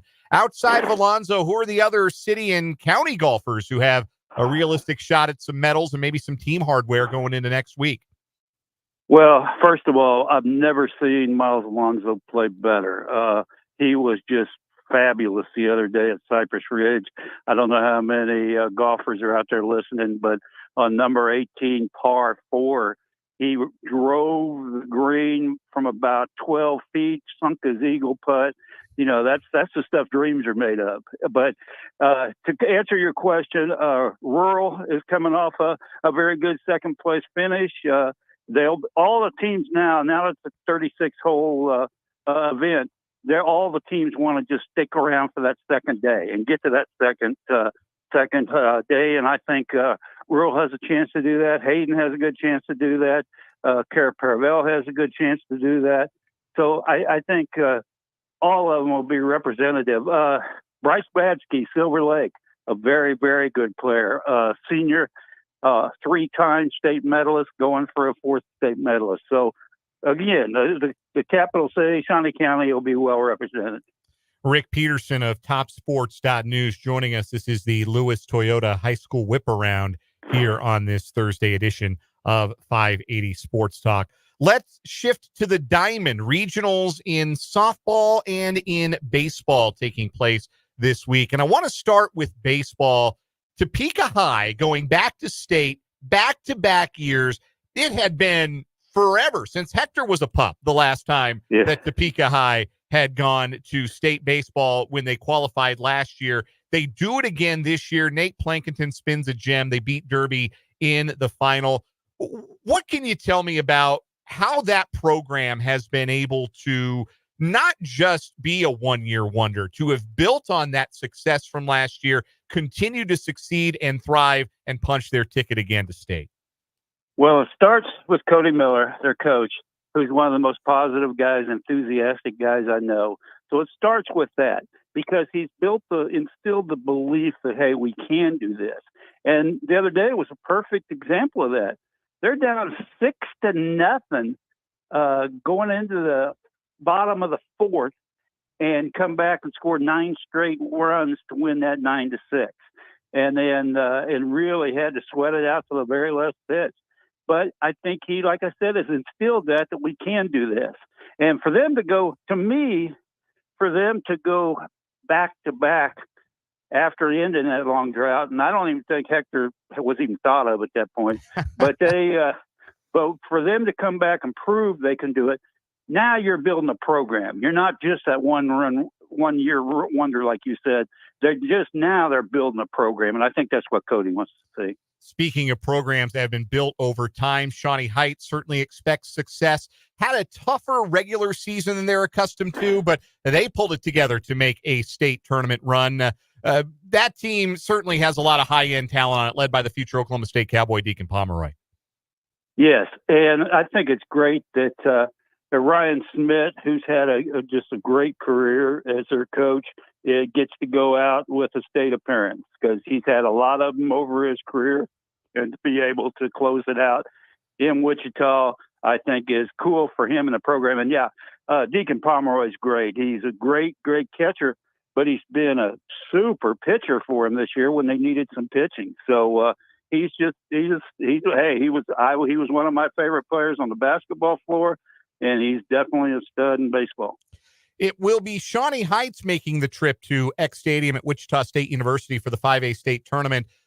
Seaman will not be, and their 19-year streak of making the state baseball tournament has come to an end. And obviously that's disappointing for that proud Viking program, but let's take a moment, Pistol, to look back and say 19 straight years of going to state. Again, we talk about building a program. What they have managed to do over the years has been remarkable, and certainly deserves a couple of claps as we prepare for a state tournament without them for the first time in 2 decades. Yeah, and not only the state appearances, 9 state titles. so that's that's something else. And they were right there. They were ahead 2-1. Had a couple of very inopportune misplays, and in a tight game like that can turn it. But no, hey, Steve Bushnell and now Trent Oliva, they've done a great job with that program. Hayden baseball heading to the 3A state tournament in Manhattan. Bill Arnold's got those boys clicking at the right time, it would appear. Yes, and Cooper Grace is a big part of that. He's an outstanding hitter and probably even a better pitcher, and he got them going, and they were able to use him, and then got some really they got some really good spot innings from some other guys, and they got it. Hey, that's been the deal with Hayden all along. They play a tough regular season schedule, and then when they get in their class for postseason, they can do some damage. Pistol, I also wanted to mention the 2 county teams that are headed to state softball. Silver Lake in dramatic fashion beating Santa Fe Trail with a walk-off suicide squeeze in their 3A regional final. And Seaman softball also heading to state in Class 5A. Yeah, and both great programs. Both have won state titles. And I was at the game yesterday between Silver Lake and Santa Fe Trail. One of the best games probably I've ever seen. I mean, it's 0-0 going into the bottom of the 7th, and it was just great pitching, obviously, and then great defensive plays. It was fun to watch. I really enjoyed it. Rick Peterson joining us here for the Lewis Toyota High School Whip Around on 580 Sports Talk. Pistol's work at topsports.news covering high school athletics in Shawnee County. Some coaching news to get to. Trey Brown, after 1 season, stepping down as the boys basketball coach at Hayden High School to take an assistant position at his alma mater, Mid-America Nazarene University. How surprised were you by this development, and where does Hayden go in a search for what will now be a 4th head coach in 5 years for that proud program? Yeah, first of all, and I've talked to Trey since on multiple occasions since the news broke, and I had a good talk with him last night. And I don't think I truly believe he wasn't looking to go, but when the opportunity came up to go to the college level, go back to where he started as a point guard, go back to a coach that he's familiar with. I just think he's only 25, and to get that college opportunity, I just think he thought it was too good to pass up, as he said in the story I just did. But also, as far as your comment about Hayden and looking for a coach, they're already on it. Bobby Tall has great contacts. There's people that have been interested and have watched the Hayden job from afar for a long time that I think will be interested again. And I think they'll move quick because they want to get something in place to get their summer stuff in. Where is the coaching search at Topeka High? Because they are also looking for a new coaches. Well, just girls coach, right? Yes. Okay. Yes. New girl. No, I'm not breaking any news. No. I made a plural where I should have left it singular. That's my fault. Well, hey, in this day and age, Dan, you never know. I mean, shoot, I wasn't expecting anything Monday, and all of a sudden, the news with Trey broke. So, okay, I can't say anything, but it's going to be by tomorrow. We'll have a coach. Oh wow! Okay, we'll be. How about that? We'll be on our toes for that news over at Top Sports News. I have to play by the rules, obviously. Of course. But by tomorrow, we'll have a coach. And I don't think we've gotten to this either, but Christian Olsaker is the new head boys basketball coach at Topeka West, taking over for Rick Bloomquist. Comes over from Wabaunsee, where he had some success, including taking them to a state championship game. What are your initial thoughts on what Christian will bring to that Charger program? I think Christian will do a great job. I think he's familiar with the area. He helped out at Hayden. He helped out at Rural. He helped out at Heights. He played at Washburn. He come from one of the absolute best programs in the state in McPherson High School. So I think he'll do a good job. I do want to say I thought they had several candidates that would have done a good job. But I think, Christian's a special education teacher. He'll, be in the building. And I think all of those are pluses. Rick Peterson covers high school athletics for Shawnee County and also Washburn University athletics for topsports.news.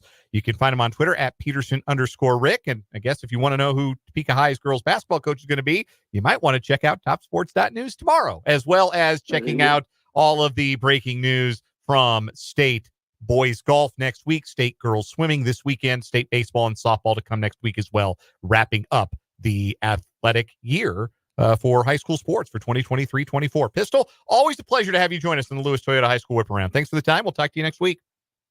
Look forward to it. That is Rick Peterson. Don't forget, go to topsports.news and get your tickets for the 19th annual Topeka Shawnee County Sports Awards and Hall of Fame ceremony. That's coming up Wednesday, June 26th. Order your tickets for an early bird discount at topsports.news.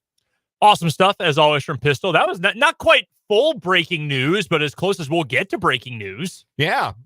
The breaking news is come back tomorrow for the breaking news. Yeah. Right. That'll be over at topsports.news. Coming up in the 4 o'clock hour of 580 Sports Talk today, we'll get to some some AFC and Chiefs chatter. And maybe some breaking K-State basketball news. Yes, we will get to all that. That's coming up here after the news on 580 Sports Talk.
o'clock hour of 580 Sports Talk, a breaking news filled 4 o'clock hour. In fact, we'll get to some news, great news for K-State hoops coming up in just a second. I'm Brendan Dworzinski. Across the table from me, Dan Lucero. To my left, Spencer Dupuis. Across the glass, Trenton Kraxner, our summer intern on the program. All joining you until 5:30 today. We've got K-State baseball coming your way, starting at the bottom of the 5 o'clock hour. Regular season winding down for Big 12 baseball. So we'll get to some K-State on the diamond in just a little bit. We welcome your texts to the show, 785-272-9429. That is the Top City Metal Supply text line. No more wasted money, no more wasted materials when you work with Top City Metal Supply, because they cut the exact lengths of steel, stainless steel, and aluminum you need tailored to your project's specifications. Go check them out on South Topeka Boulevard, just north of Forbes Field, right here in the capital city. That's Top City Metal Supply, sponsoring our text line on the show. You can also find us on YouTube. Head to youtube.com, search 580 Sports Talk, and you can watch along on the video stream today. Subscribe while you're there. It means a great deal to us. It honestly, personally makes each of us feel good when you subscribe. I can feel it in my bones when you smash that subscribe button. So go do that over at YouTube. You can also find the video stream on Twitter at 580 Sports Talk, on Facebook, where the page is WIBW News, and right in the middle of the homepage of our website, 580WIBW.com. Wanted to get to some Chiefs chatter here. We're going to save that for tomorrow, though, because of this breaking K-State news. We also have What Is Wrong With You coming up later on this hour, and a little college football to get to as well, talking quarterbacks in the Big 12 a little bit later on this hour. But we can actually use this fittingly right now. This actually fits the segment. This just in, the Kansas State Wildcats have added another transfer. Not even an hour after we did over-under on how many players K-State would add the rest of this offseason. Spencer's microphone just fell. Oh, man. The equipment in this building's trying to kill that man. Had the camera falling on him. Got. Do you have the bolt for that? There's a. Look, I don't know. Well, all right. Spencer's gonna have to hold his microphone for the time being. Oh my gosh. I feel like I'm one of those guys on a podcast, Just holding the microphone. just holding the mic. You've seen that lately, right? A lot of guys on podcasts will sit on couches, Yeah. and they'll just hold the mic. That's what Draymond Green does too. He just holds his microphone. All right. Well, while we figure out the technical issue over here, goodness gracious, K-State has added another transfer.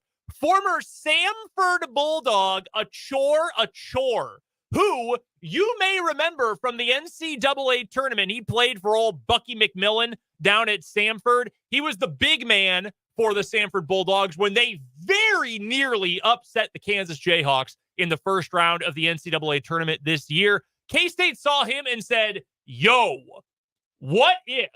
And, well, that wish came true. So they've added Achor. Really good year last year for Samford.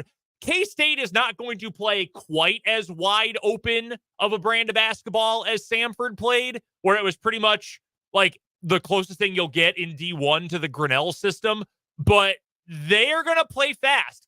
With how many guards and shooters K-State has added, guys who can handle the ball, they're going to try to play a faster brand of basketball. So why not go get kind of a hybrid big man, probably more of a 4 than a 5, but a hybrid kind of big man who can jump out of the gym, who can shoot the 3, and who can block shots. This is a great ad for Kansas State. And I know, Dan, you were just telling me before we came back on the air that he's a pretty highly touted prospect too. So if you're a K-State fan, you should be very excited about this. Yeah, this is one of the better players in the transfer portal. When I went to go look at the transfer portal rankings that friend of the show, CJ Moore and Sam Vecini put together for The Athletic, they're not numerical order anymore. So you're going to have to give me a second to do some counting here because ever since the website flipped to being NewYorkTimes.com/athletic, some of the fonts and formatting has been kind of screwed up and don't love that. I hate it.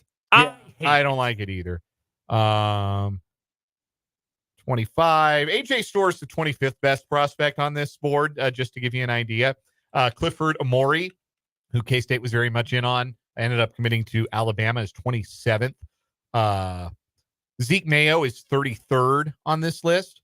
Achor is 35th. So a top 35 player, according to CJ Moore and Sam Vecini, in the entire transfer portal. In the same area are guys like Vlad Golden, Florida Atlantic's big man, JV McCollum, who played at Oklahoma last year. You may remember him. He was a bucket.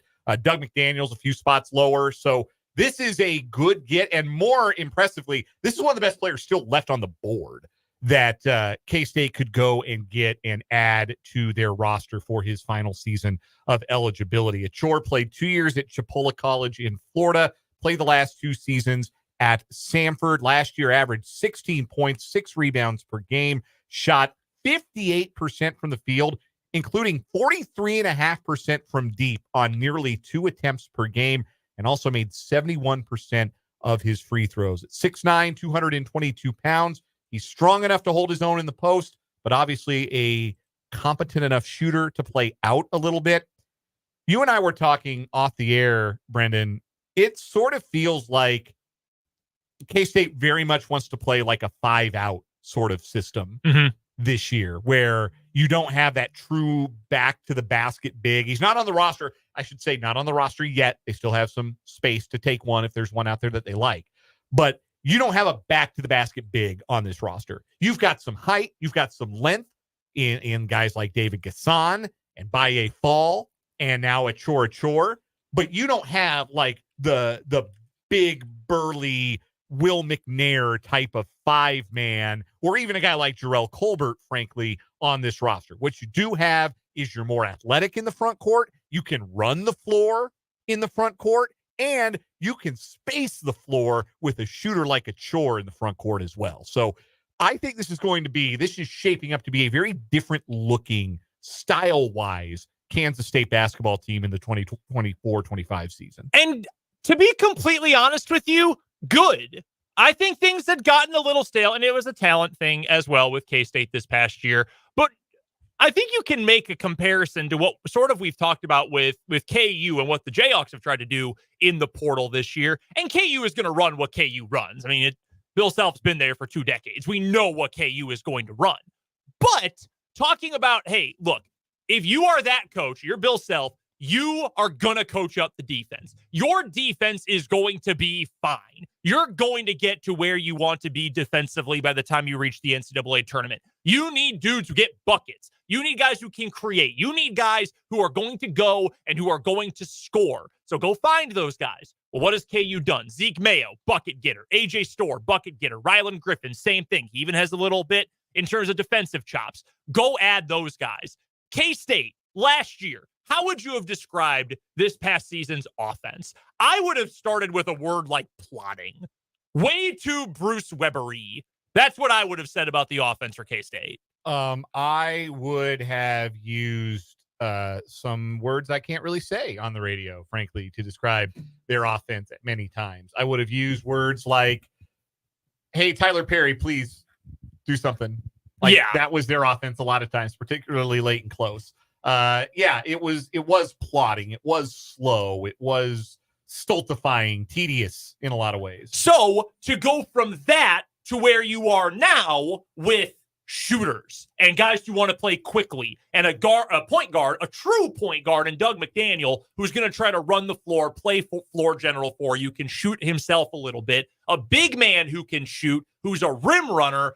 That is an A, much more appealing style of basketball, but B, we saw throughout college basketball this past year, that is a style that works rather than trying to be the slow down, muck it up kind of team. You got to come into this new era, and I think K-State has shown that they are trying to get that done. And they got to make shots. That's the other part of it. Yeah. Like last year, they were such a poor three-point shooting team. They have added guys who add to your ability to stretch the floor and shoot. And now you have legitimately, which they did not have last year. They thought Naquan Tomlin was going to be that because he had shown growth as a shooter over the course of the 22-23 season. But now you have a front court player who can credibly stand outside the arc, and you got to go get a hand in his face or he's going to get you 3 points. That's where I was going to go with that. Watching that game against West Virginia where they went to overtime, and it was just not a great shooting game. It was like they didn't come out of the locker room. both teams. Mhm. But it was just weird to They watch. shot the bejesus out of the basketball in the first half Yeah. of that game. They just didn't come out of the locker room. So for the second half. Yeah. Yeah. You need to have multiple guys who can score for you in multiple ways. That is something, and K-State has added a couple of guys this year who are maybe a little bit more one-dimensional. By fall, still trying to get his sea legs a little bit. Brendan Housen is going to shoot threes. That is what he is going to do. But McDaniel can shoot. He can get downhill. I like the Max Jones ad, the Cal State Fulton transfer, and the fact that he can score and shoot the ball from 3 different levels. Three-point shooter, yeah. And now you add Achor, who is a guy who is going to be able to do that for you as well. I love this ad. I really think this is a positive. And you're right, Dan. We speaking generally here, have spent a little too much time talking about got to get a 5, got to get a 5, got to get a 5. Maybe we should have been considering more.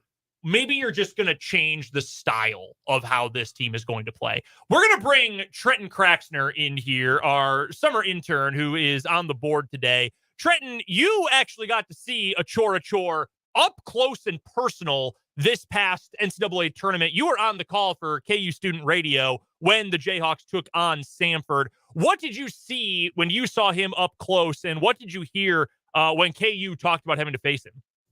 Well, before Bill Self, I don't remember, KU played on like Thursday or whatever, the Wednesday that they had the pregame. Bill said that he was very impressed with Achor because he's averaged 16 points a game to lead them last year, but he only played 23 minutes a game. And he said, if that's the guy that's playing like the Hunter Dix and KJ Adams minutes, 35 minutes a game, that's the guy that probably scores 24, 25 points a game. And, then watching him go up against Hunter in that game, Hunter had like 2019, but Achor had 23, so he was getting as many buckets to Hunter as he was giving up. And he just really spaces the floor really well. He can play inside and out. He's really comfortable creating his own shot, and I think if you look at Naquan Tomlin getting kicked off the team, I think he's like the Naquan Tomlin off that K-State was missing last year, because he can provide that inside out presence. He can play a small ball 5 because that's what he has done the past 2 years at Samford. Mm-hmm. And he's just a really athletic specimen that is a huge get for K-State. That, like you said, they can play a little bit Samford style like he's used to, get up and down with the small ball 5. And he's bouncy too. You don't always talk about dudes who are that big as being bouncy, but I remember that one block he had late in the second half against KU. He can really get up too. And I think that athleticism is going to be a huge asset. Yeah, and similar to Johnny Furphy, he comes from Australia and he played in that professional NBA Get Ready League that Josh Giddey and Johnny Furphy played in. I talked to Johnny after the game. He didn't know Achor personally, but he did match up against him a couple times over in Australia and whatever that league is called. So, he's a guy that obviously high on the transfer portal rankings and NBA prospect type of guy. And, really athletic guy that can space the floor. Just it's going to be upsetting as a KU fan probably to watch him play twice, because he's going to give Hunter Dickinson fits, because we've already seen it. Yeah.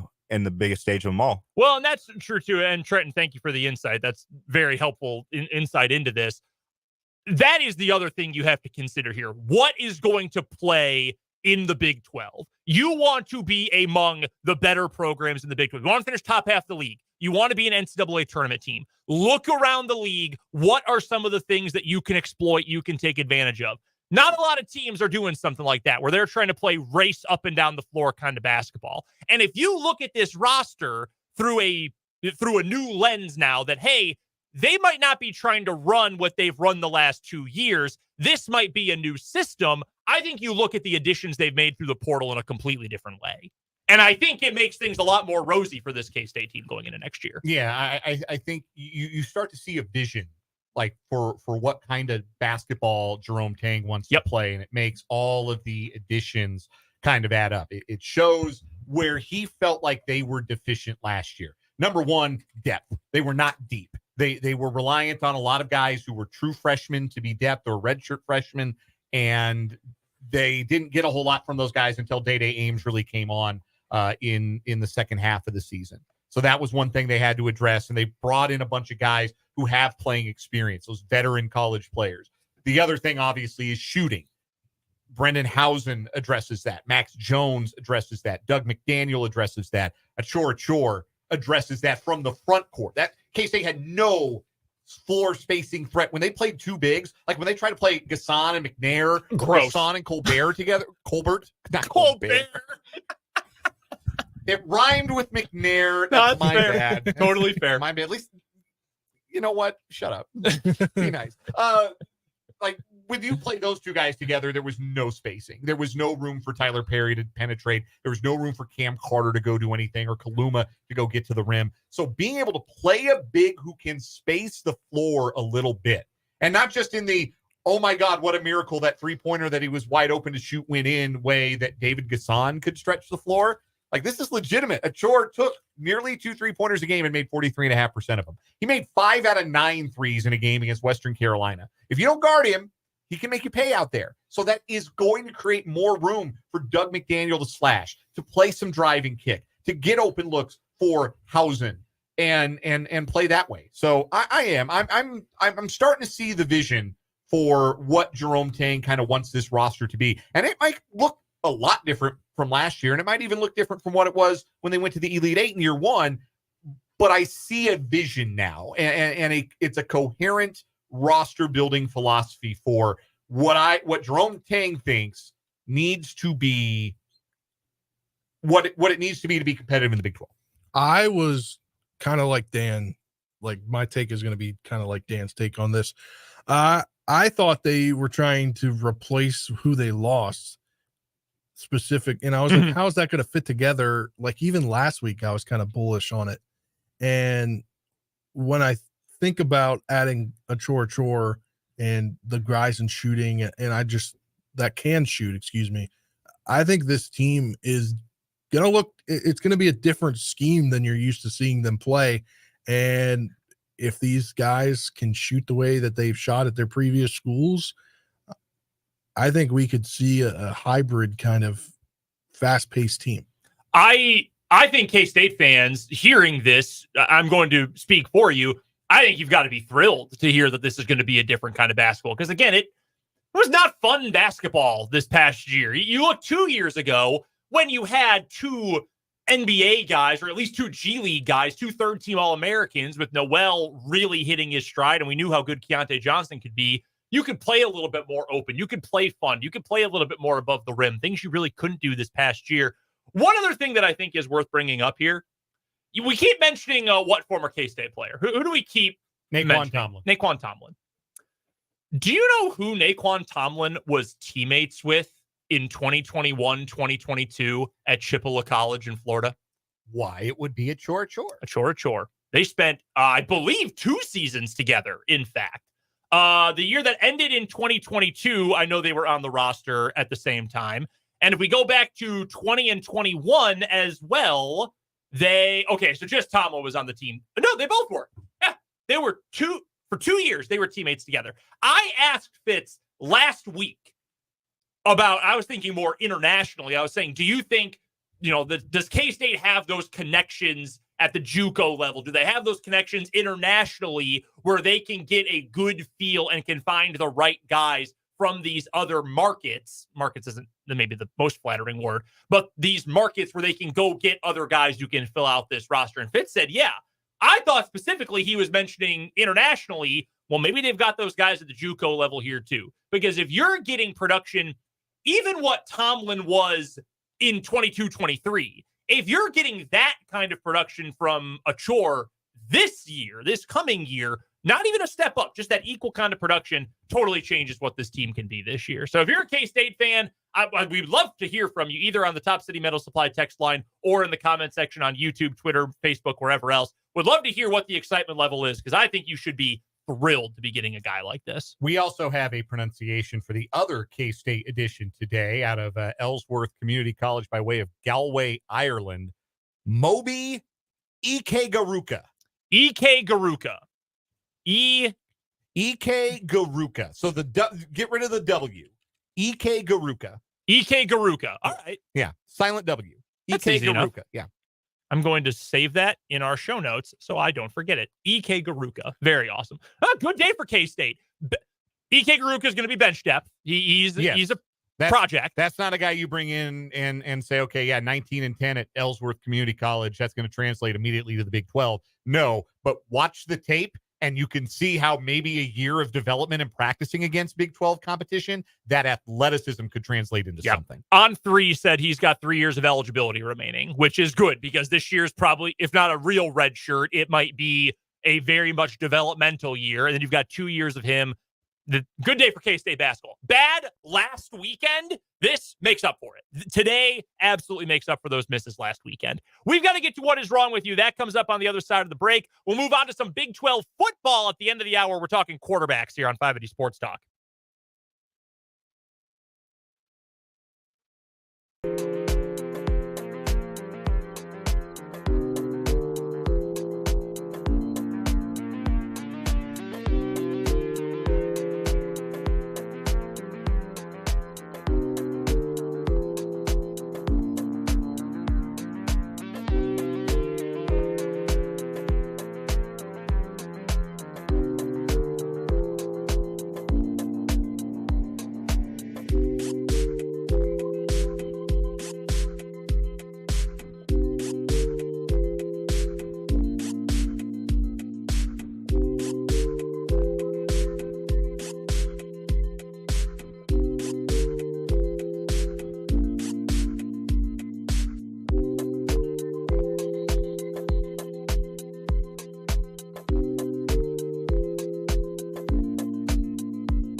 What is wrong with you time on 580 Sports Talk? Meanwhile, the 580 handyman team, we got to get the folks from around your Kansas home in here. They would have been able to help us fix this a little bit.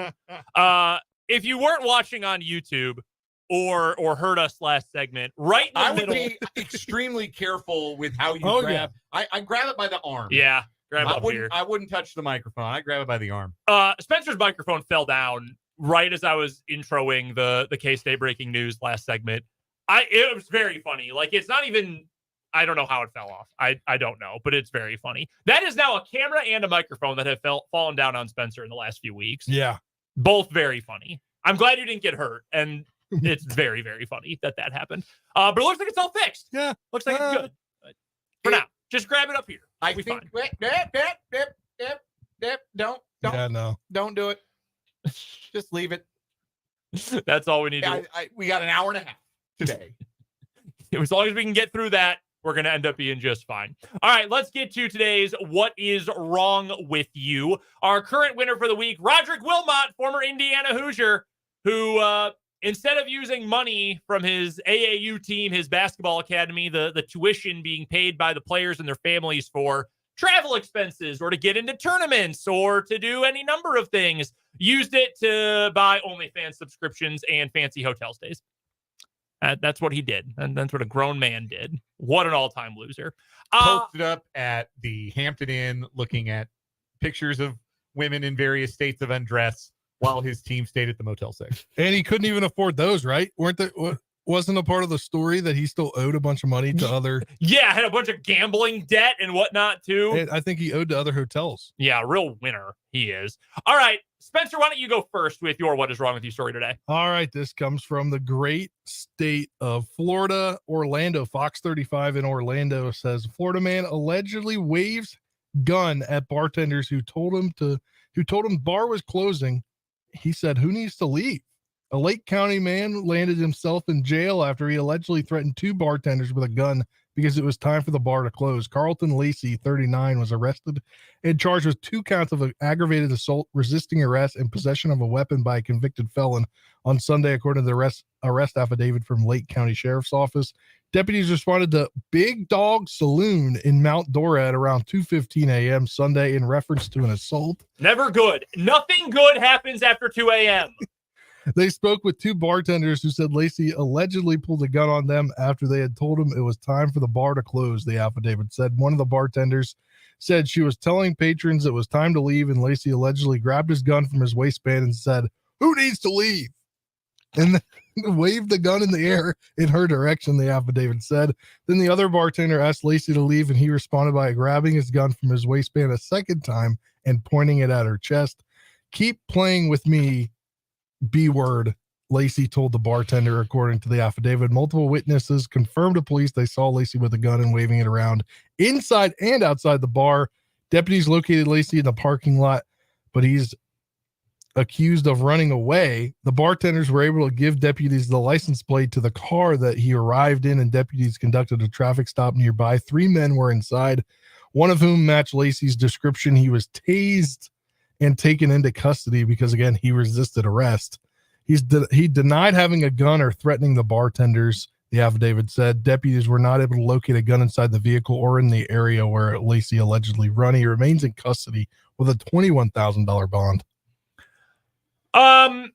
Who needs to leave? You do, brother. So there's an old adage, don't chase the night, right? Like if it hasn't happened, whatever it is, whatever you're trying to get into on a certain night, maybe you're trying to, maybe you're at a table and you're trying for the big score, the big hit. Maybe you're just trying to go home with a nice, respectable young woman or young man on a given night. There comes a point in the night where if it hasn't happened, it ain't happening. And the adage goes, don't chase the night. Don't chase it. Admit defeat. Admit when the night is over. If it ain't going to happen, if it hasn't happened yet, it ain't going to happen. And take yourself home. Get home and rebound, live to fight another day. This guy was chasing the night, obviously. And I don't know what it was that he was after, but he was chasing the night. Brother, don't chase the night. Listen, hear me now, believe me later on. Let this be a lesson for all of you. If you didn't hear this lesson before, let Dan be the one to tell you. Don't chase the night. My story is horrible. These people are absolutely awful. We're going to the state of North Carolina, where an elderly Walmart greeter suffered injuries to his face and head after being punched in the eye by a North Carolina man whose girlfriend was angry that she had been asked to show her receipt. 68-year-old Vincent Battaglia told police he was checking receipts at the entrance to the Walmart Supercenter in High Point, North Carolina, when he was confronted by a man who was, quote, upset that Battaglia had stopped his girlfriend earlier at the exit. The employee advised that he was just doing his job. That is when Tamisha Robbs, 28 years old, allegedly began yelling at her boyfriend to, quote, take care of him. In response to the goading, 27-year-old Travon Waden punched the elderly victim in his left eye, which caused him to fall to the ground and strike his head. The couple fled the store without offering to aid the victim, who had injuries to his face and head. Investigators, who were familiar with Robs and Wadin from previous calls, subsequently arrested the pair at their High Point residence a few miles from the Walmart. Robs and Wadin were each charged with misdemeanor assault, while Wadin was also cited for failure to appear in court in connection with a separate criminal matter. Court records describe Robs as unemployed, while Wadin, who's 240 pounds, is a cook for East Coast Wings and Grill. Probably will not be patronizing that restaurant. Yes, they punched an old man in his eye and knocked his butt to the floor. Look, I've been in that spot where they got to check your receipt. Like if you go to Sam's Club, Costco, one of those places, they're always doing it. I know that they've started doing that at Walmart now in some capacities. Like I saw somebody when I picked up some groceries at Walmart yesterday, in fact, and saw somebody get their receipt checked about 5 people before I exited the building. They did not check my receipt. Why? I can only guess. But they didn't check mine, and they checked somebody else's. Same thing happened to me Sunday. So I don't know. Maybe they felt picked on. I don't know. I don't care. Like there's not an excuse to duff out sexagenarian because he did his job. Like, come on, get a grip. Punched in his eye. That sounds terrible for anyone, let alone someone who is going to have a harder time recovering. They hit him and they ran too. Like yeah, cowardly people. I'm not surprised that they knew these folks from other calls. That part of the story does not surprise me. Yeah, clearly they're get down. So we got a pair of real losers today in our What Is Wrong With You stories. Dan, why don't you give us our first vote? Today I am going for the totally unnecessary Walmart violence. Yeah, man, you can't punch an old guy. Yeah, I'm with him. Both of these, everybody involved in all of these stories is terrible today. Yeah. But I'm with you. I'm going to go with our 2 folks who punched the old guy at Walmart. I am not going to give that the win for the week, though. I can't. A, former Indiana Hoosier Roderick Wilmot, a different kind of loser. B, I don't want to talk about an old guy getting punched. That doesn't work for me. I'd rather talk about OnlyFans coach. All right, are we all in agreement? Yes. Coach Simp.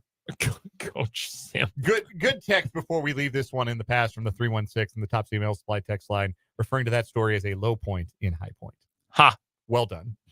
that is very well done. done. Good bit, but it's not good enough to get it past Coach Simp. No, Coach Simp, OnlyFans coach, whatever you want to call former Indiana Hoosier Roderick Wilmot. He continues as our winner this week in What Is Wrong With You. We will see if he can take the weekly crown coming up on tomorrow's show. Right now, though, we owe you a commercial break. When we come back from paying the bills, we're talking quarterbacks in the Big 12. That's coming up on 580 Sports Talk.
We've gone back to the film. We're hitting the all 22 of the start of this hour here on 580 Sports Talk and the YouTube stream. 580 Sports Talk on YouTube is where you can find us. Stream also available at 580wibw.com. Watching back to when Spencer's microphone fell on him. And, I mean, it's a very innocuous move. He's just slightly moving the microphone. It drops. Spencer's eyes get huge. And Dan, in sheer terror of what is falling apart around him, I reacted like somebody shot a gun in here. yes, flew back all the way to the window right behind him. That's very funny. We're going to have to clip that. If you can't watch it now, look for it on our social media coming up in the near future. That is a really, really good clip. Spencer, you saw this a little bit earlier today from PFF College, Pro Football Focus, and their college department. It is the highest graded returning quarterbacks in the Big 12, graded on the Pro Football Focus scale. This only includes guys who had a minimum of 250 snaps this past year. This does not include Jalen Daniels at Kansas, because we know he played very little this past season. It does not include Avery Johnson, who also did not play a whole lot this past season, mostly in just specific packages. Could you guess who the top graded PFF quarterback was last year for the including all of the teams in this year's Big 12? You could have given me 20 guesses and I would have not gotten this correct. I wouldn't either, and this is the only reason why I saw it is because a Mountaineer beat reporter. Garrett Green from West Virginia. I know he was pretty decent as last year went down. I mean, he had to have been for West Virginia to be as good as they were a season ago. I also would not have ever guessed this. I would have guessed Noah Fafita from Arizona. That would have been my guess. We have to stop Pro Football Focus. Their grading of quarterbacks simply must be stopped. Like, whatever their methodology is that they use to grade quarterbacks, it's wrong. It's wrong and it's bad and it's broken. And when you get answers like this, when you plug in your formula and it gives you answers like Garrett Green was a better quarterback than Noah Fafita last year by some distance, that should make you question your methodology more than it makes you question, like, watch the games, nerds. Like, I know Pro Football Focus is a lot of really good work. You know, Dan, at Pro Football Focus, we do watch the games. That's how we come up with our grades. Somebody said, is that Will Greer?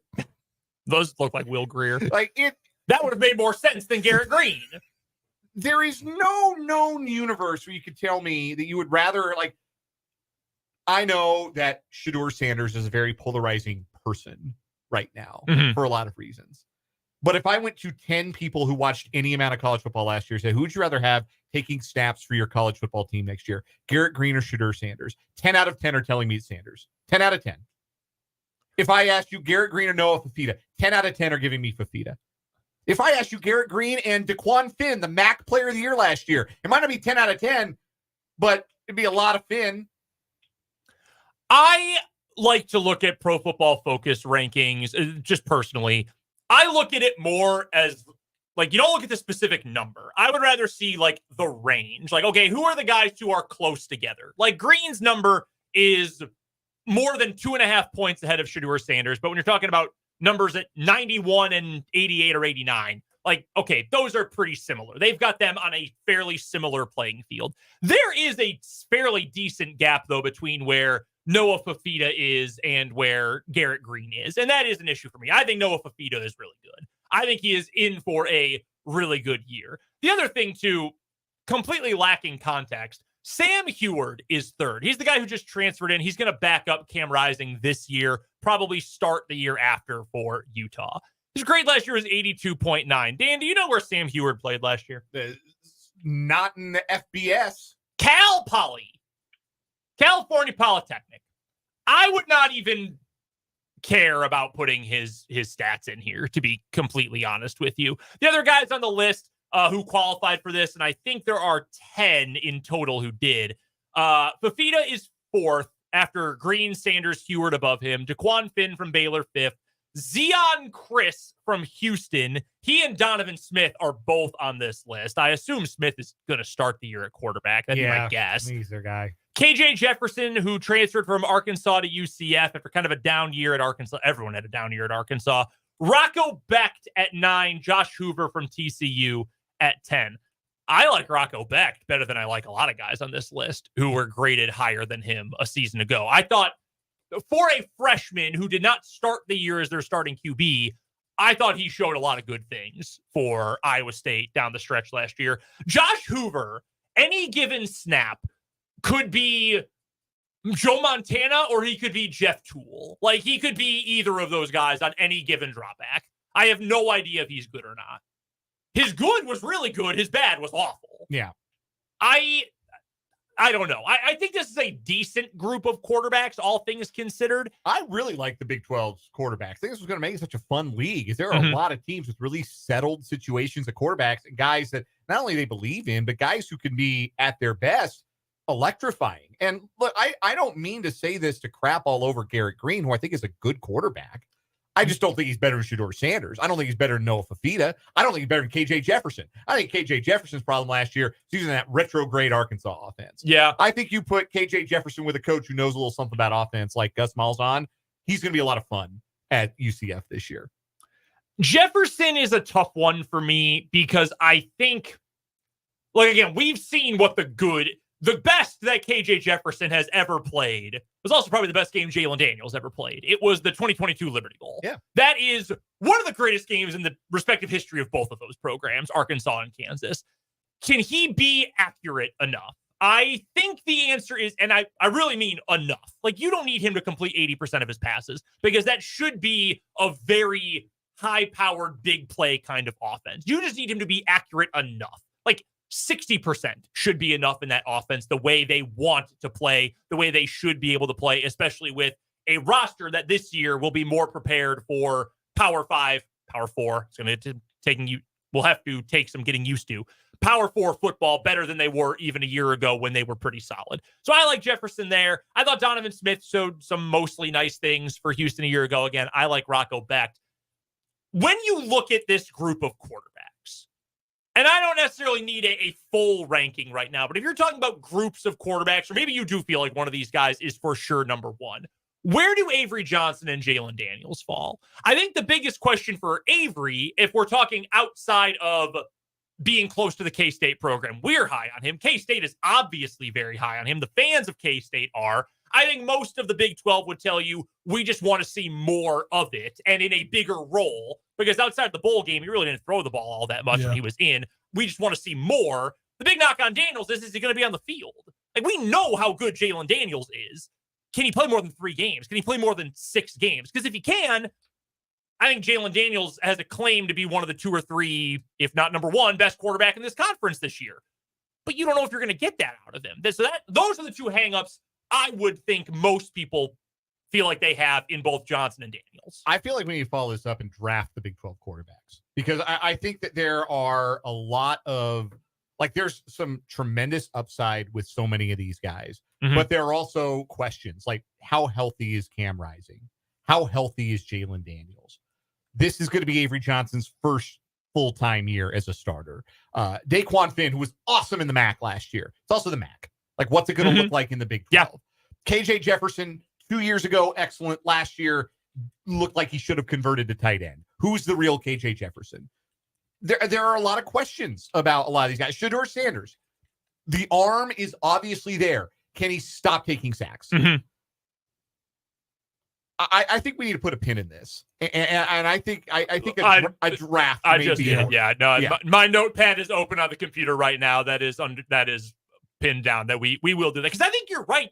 There's a lot of different flavors here too. Like, there's Jalen Daniels is a different quarterback than KJ Jefferson, who is different from Shedeur Sanders, who is different from Noah Fafita. Like, who's very different from Garrett Green. Like, there's a lot of different things, and kind of regardless of what you want out of a quarterback, you can find it with someone in this conference. So I'm with you. I would like to see how we kind of break it down if you got a group of 3 or of 4 respective probable starting quarterbacks, how it would all shake out.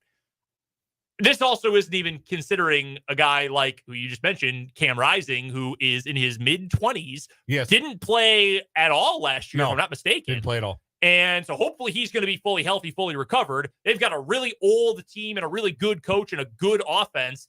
Cam Rising, I think has earned being considered number. I would probably put Rising number 1. If you were asking me of these, well, Jalen's up there too. I would say my top 4 would probably be in some order: Rising, Daniels, Fafita, Sanders. That would be my 4. And again, I'm not trying to knock Avery Johnson. I just want to see him in an offense where he throws a little bit more, because I think he can. And we don't know what that looks like yet. Right. I'm Exactly. optimistic about how that's going to look, but we don't know what that's going to look like. No, took the words right out of my mouth. I think he can. We have seen, you and I have seen, yes, Avery Johnson a mere 100 feet in front of us throwing bombs all over the field at Hummer Sports Park a couple years ago. I know he can throw. I just want to see more of it. He's more incomplete to me than anything, just because I want to see it at K-State. But I think if you're a K-State fan, you want to argue that Johnson's in the top 4 and Daniels isn't because he hasn't been healthy for 2 years. I think that's a totally valid. Yes, absolutely. Absolutely a valid argument. So, and if you want to take them both because you love the Sunflower State and you think they both belong in the top 4, and you're going to, you want to excuse Cam Rising and his possibly broken body out of the conversation. Yeah. Valid. No, I think that's very, I mean, Fitz has told us, we've talked about this with him before. He thinks those, at least last year, were the 2 most talented, and that was with Will Howard even. We're not even talking about Avery. And I know what Fitz thinks about Avery Johnson. 2 of the most talented quarterbacks in the whole conference, maybe the top 2, were Jalen Daniels and Will Howard a year ago. And I think this is going to be a better quarterback conference this year. This is the thing that frustrates me so much with all the realignment talk and how playoff talk is everything in college football right now. I don't know that there's going to be a playoff team. Well, I guess there's 12 teams that get in. So there will be 2 teams from the conference that get in.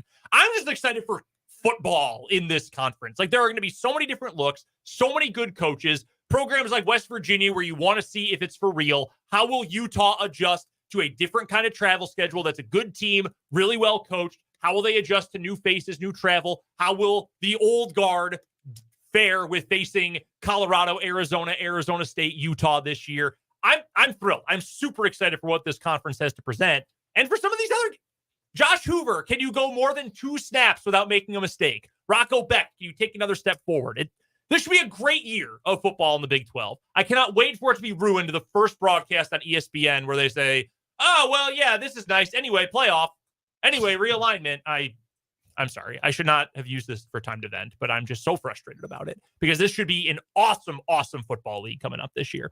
We've got just half an hour left on 580 Sports Talk today because we're out of here early for some K-State baseball. So when we come back after our national and local news, we will get to today's 580 Sports Talk headlines. It's been a wild 24 hours for K-State athletics and the transfer portal. We're going to get to everything K-State has done. A Topeka native is a National Player of the Year finalist. We'll get to our playoff roundup and a whole lot more, plus a final word as we get you ready for K-State baseball today. Don't forget to send your texts to the Top City Metal Supply text line, 785-272-9429. And you can drop a line on the YouTube comment section as well. You can find the stream on YouTube at 580 Sports Talk or at 580WIBW.com. Headlines are coming up to lead off our last half hour after the news.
Final half hour of 580 Sports Talk on a Thursday afternoon. Brendan, Dan, and Spencer here with you. We're off early today because of K-State baseball. So we'll jump right into today's 580 Sports Talk headlines to take you home. Don't forget, we're still taking your texts to the Top City Metal Supply text line, 785-272-9429, and your comments on the YouTube stream, 580 Sports Talk on YouTube. Also can be found at 580 Sports Talk on Twitter, WIBW News on Facebook, and at 580WIBW.com.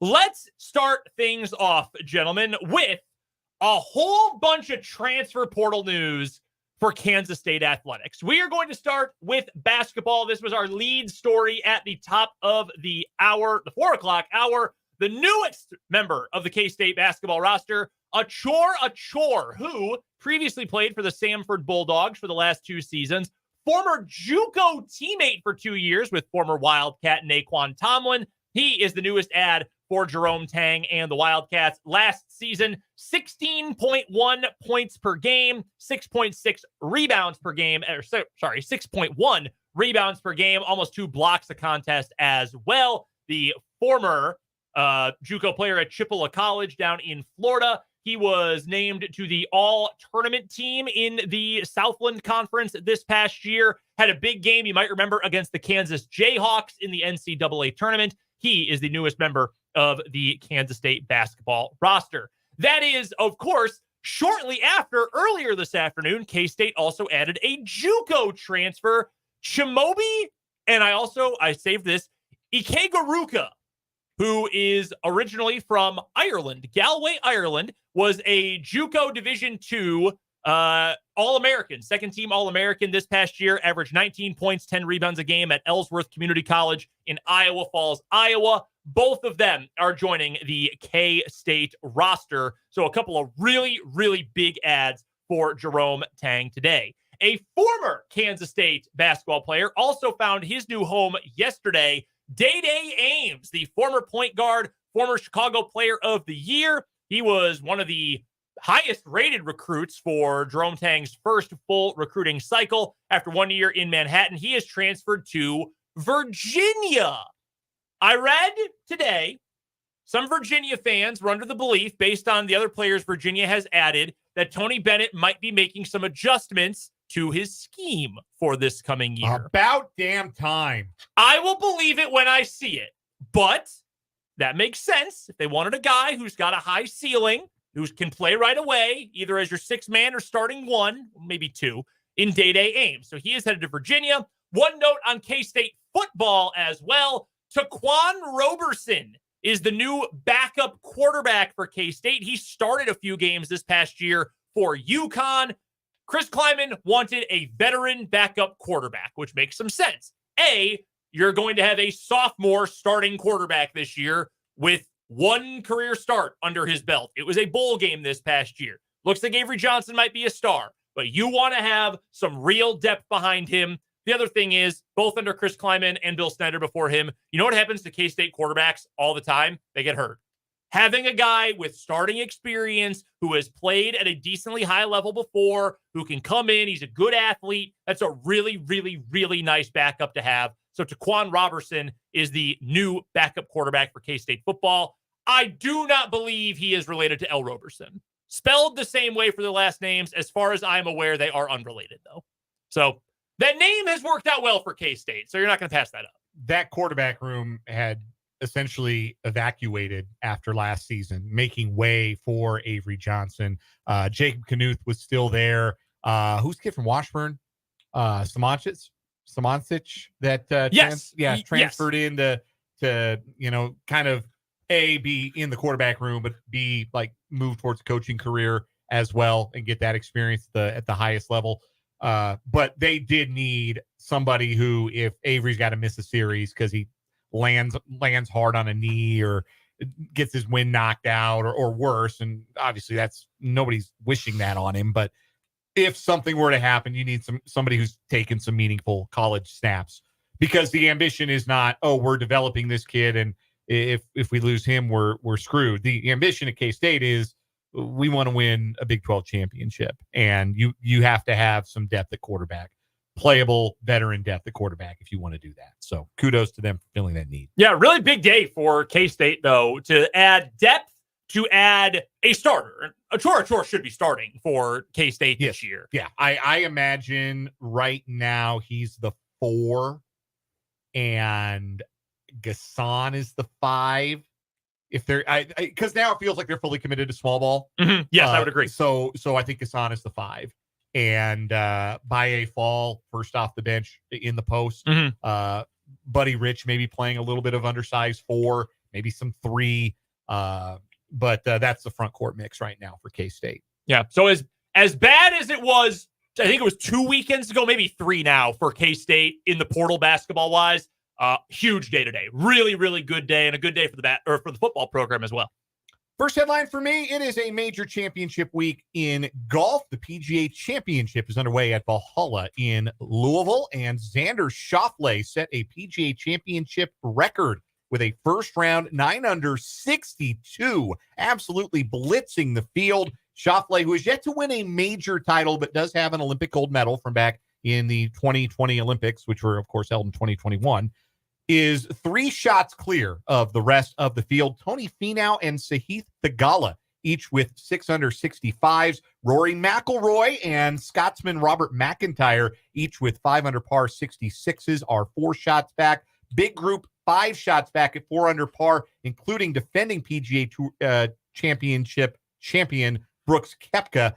Tom Kim, Thomas Detry, and Colin Morikawa are out on the course at 4 under right now. Some other notable names on the leaderboard: Cameron Smith, Victor Hovland, Max Homa, Bryson DeChambeau, all 3 under par, as is Scotty Scheffler, this year's Masters champion, playing in his first event since the birth of his son. Scheffler holed out from the fairway to eagle the first hole. He is 3 under through 12 holes today. The hometown boy, the Louisville native, Justin Thomas, part of a group at 2 under, 7 shots off the pace. How about the professional sports franchise of Topeka, Kansas? Gary Woodland, 1 over par through 15 holes today. That would be off the cut line if the cut line were valid after day 1. A lot of under par scores. In fact, I think 1 under right now would be the cut line. So G-Dub with some work to do, 1 over par through 15 holes. John Daly shot an 82 today. He's still playing. How? Former champion. Both in terms of, like, how are they still allowing him, and how is he physically still able to do it? Yeah, how is he alive? I think that's a very good question. John Daly has a past champions exemption. He's a PGA champion himself. 11 over par 82. That puts him at 155 out of 156 who are in this field. Just bringing that name back. Who doesn't love old Long John Daly? How much did you watch earlier today? I caught a little bit, bits and pieces. I didn't really sit down to watch. I should mention, of course, like the greatest golfer of all time, Tiger Woods, 1 over par 72 today. Still in the mix. It could absolutely make the cut. This isn't as arduous a walking course as Augusta National, so his body should hold up for 4 rounds in a way that it really kind of didn't at the Masters. But no, I think this is a cut he can make if he plays better tomorrow. I mean, at this point, if you're rooting for Tiger, you're just rooting for him to make the weekend, right? Yeah. Like, you want to see him play 4 rounds. Yeah. Like the idea that he could contend, like he's the only guy who's been through what he's been through that you would even think that was remotely possible because he's Tiger. Yeah. But yeah, like you're rooting for him to make the weekend. Maybe some moments of magic here and there. Spencer, what's your first headline for us today? Well, Xavier Worthy's time in Kansas City has not gone as expected. I believe within the last month or so, he had just gotten a brand new like Dodge Charger Hellcat. Should celebrate the payday for getting drafted. Sure. Well, that car was stolen overnight in Kansas City. In the parking garage at Two Lights Apartments. I guess it was actually not last night. It was between Sunday night and Monday morning. So Xavier Worthy's been welcomed to Kansas City by having his car stolen. That is tough. The one source, according to Mike Florio at Pro Football Talk, as one source put it, the car was stolen from a residential parking lot by a professional group of criminals who, quote, knew exactly what they were doing. No one was injured. This was not a carjacking. It was simply theft of the car. I mean, that to me sounds like it's guys who found out where Xavier Worthy lived and wanted to take advantage to someone who just recently came into a lot of money. That sucks. That just blows, man. How do you not feel for Xavier Worthy in a situation like that? Hopefully they recover it and he doesn't have to go buy a new one, but that's also what insurance is for. Next headline for me. How about this for the Topeka native? Nyjah Kennedy, Stanford softball pitcher. Let's remember, she is just a sophomore. She has been named one of 10 finalists for USA Softball's Collegiate Player of the Year. She is an absolute superstar. They will narrow it down from 10 finalists to 3 coming up on May 20th, and then they will name the Player of the Year right before the start of the Women's College World Series. One of 10 finalists as a sophomore, Topeka's own, the Topeka High product. This is just awesome. It is incredible. She was the national, if I'm not mistaken, if she wasn't the overall freshman of the year last year, she was the freshman pitcher of the year across all softball Division I last year. Just awesome for her. She is a hell of a player. Just great person, great interview, and could not be happier for Nyjah and all the success she's already had in her very brief college softball career. Yeah, she's having a whale of a season. There's no question about it, and has put up terrific numbers for the Stanford softball program, which once again stands to make a postseason run. Their regional starts tomorrow, and they are hosting a regional. The softball postseason getting started. That's fun to watch. They do the whip around coverage on like ESPN Plus. That's pretty fun to watch. Yeah, it's a good time. I enjoy checking that out when I can. I'm trying to pull up Nyjah's numbers. I can tell you that in the Pac-12 softball tournament, I believe she went the distance in their first game that they won. Didn't give up a run, I don't believe. And in game 2, they lost to Utah, I think. And she came in for the final 3 and shut everything down after a tough start for the other starting pitcher. On the year, how about a win-loss record? It's not giving me I can't get a win-loss record. There we go. 18-4. 18-4 record, a 0.5 earned run average. What? Yeah, crazy. What? It was 0.73 as a freshman last year, so it's gotten better. 168 and 2/3 innings, 256 strikeouts, and just 31 walks. Opposing batters hitting 133 against her. Opposing batters are worse than Hunter Renfroe against Nyjah Kennedy. That is overpowering. Utter dominance. Star. Just an absolute star. She's also hit 2 home runs this year as well. Freak athlete. Three for 25, but the two of her 3 hits have been dingers. In their 4-2 win in the, I guess, quarterfinal round of the Pac-12 tournament, she went all 7 innings, 3 hits, 2 runs. They weren't earned, and struck out 10. She is unbelievable. So shout out to Nyjah. Once the softball season ends, we'll try to get her back on the air because she deserves all the love and adulation she gets. What a career! What a season! I think there's a 5-inning no-hitter in here too against Oregon State. Pretty terrific year for Nyjah Kennedy. All right, it is that time because we are short on time, of course, in this final half hour of the program. So it is time for. It's time for the 580 Sports Talk Playoff Roundup. That's right. Everybody's favorite segment within a segment. It is the Playoff Roundup. We will start on Frozen Pond. Just one game last night.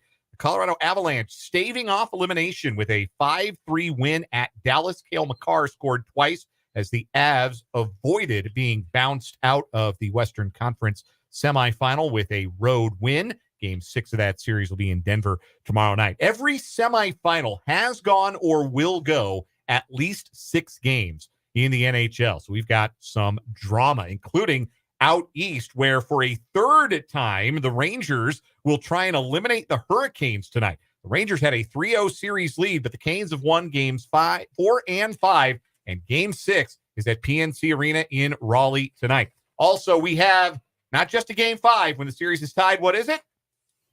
Pivotal. The pivotal game 5 in Vancouver tonight as the Canucks take on the Oilers. Wild finish to that game 4. Canucks scored after pulling the goalie with a minute to play. The Oilers got the goal back to win it with 38 seconds left to tie that series at 2 games apiece. Game 5 again tonight in Vancouver. In the NBA, we do know one of our conference finals participant for the third year in a row and fourth time in 5 seasons. The Boston Celtics are into the Eastern Conference Finals. They beat the Cleveland Cavaliers 113-98 last night. That series a wrap in 5 games. 3 straight conference finals, 4 in 5 years, and nobody takes the Boston Celtics seriously because they just have a tendency to enter bozo mode so rapidly. Like, They are 8-2 in the playoffs, and it feels like they are getting knocked for not being 8-0. The discussion around them is very weird. The discourse, if you will, it's strange. Like, they're really good. Mm-hmm. It's almost kind of boring. Like, the East has not been very good overall this year. They've been the best team by a mile. You knew they were going to get to this point at the very least. So the intrigue when they win is, we expected it. When they have a game where they go bozo mode, you think, overrated bums. Like, that's the only intrigue that comes with them. So they are into the Eastern Conference Finals. Meanwhile, a triple-double from Luka Doncic last night has the West top seed on the ropes. Mavericks beat the Thunder 104-92. They'll take a 3-2 series lead back to Dallas. Thunder are starting to look a little too light in the seat for this. And even though Luka Doncic is out there on a combined 0 good legs, he had enough in the legs last night to put up a triple-double and has the Thunder very much on the ropes in that series. Just one game tonight in Minnesota. The Denver Nuggets can close out the Timberwolves at the Target Center. Denver has won 3 straight in that series after going behind 0-2. Is Conley playing? Mike Conley is going. Shams said he's going to hope to play. I'm sure he does hope to play. It's over. I hope you're right. It might go 7, but it's over. Denver's winning it. It's over. Yeah, last year in the semifinals, Denver was up 3-2 going back to Phoenix, and they played their best game of the playoffs. They were up like 28 at halftime. I would love a repeat of that for my own sake. I'm sure they would as well. That'll do it for today's playoff roundup and our 580 Sports Talk headlines. Let's take a quick break. We'll wrap up this shortened edition of 580 Sports Talk next with the final word.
Final word before K-State baseball against BYU. Spencer, you are first. K-State basketball. You have changed my mind already from a couple of weeks ago. I really thought that it was not looking forward to a great 24-25 season. But I believe I saw from Kellis Robinette, he said that some rankings have them moving up into the 50s for this next year already. Not bad. That's in tournament range. Dan? Final word for me. I won't bring it up again until December. Probably, maybe not. I shouldn't promise things that I don't know if I can keep the promise. But I will say this, that I think it's a shame that the NFL is choosing to play on Christmas. And I think it's really irresponsible to make teams play 3 games in 11 days late in the season without a bye around it. So I really think it's shameful what the NFL is doing to the Chiefs, and the other 3 teams have to play on Christmas. Yeah, the Chiefs, the nice part about their schedule, there are very few stretches, really only 2 I can think of, where they go back-to-back weeks against really difficult premium opponents. That is a nice thing. The downside of the schedule, woof, that is a brutal end of the year. 3 of their 4 last games on the road. They play Christmas. They play a Saturday. Oof, that's a pretty ugly end of the season for the Chiefs in their 2024 schedule. We've got a jam-packed show coming your way tomorrow. Andy Weingarten will join us to break down the Preakness Stakes. We'll talk to Matt Derrick. We'll talk to Tim Fitzgerald as well. Full show tomorrow leading into Royals baseball. Can't wait for that coming up right here on 580 WIBW. Until then, for Spencer, for Dan, I'm Brendan, for Trenton as well. This has been 580 Sports Talk.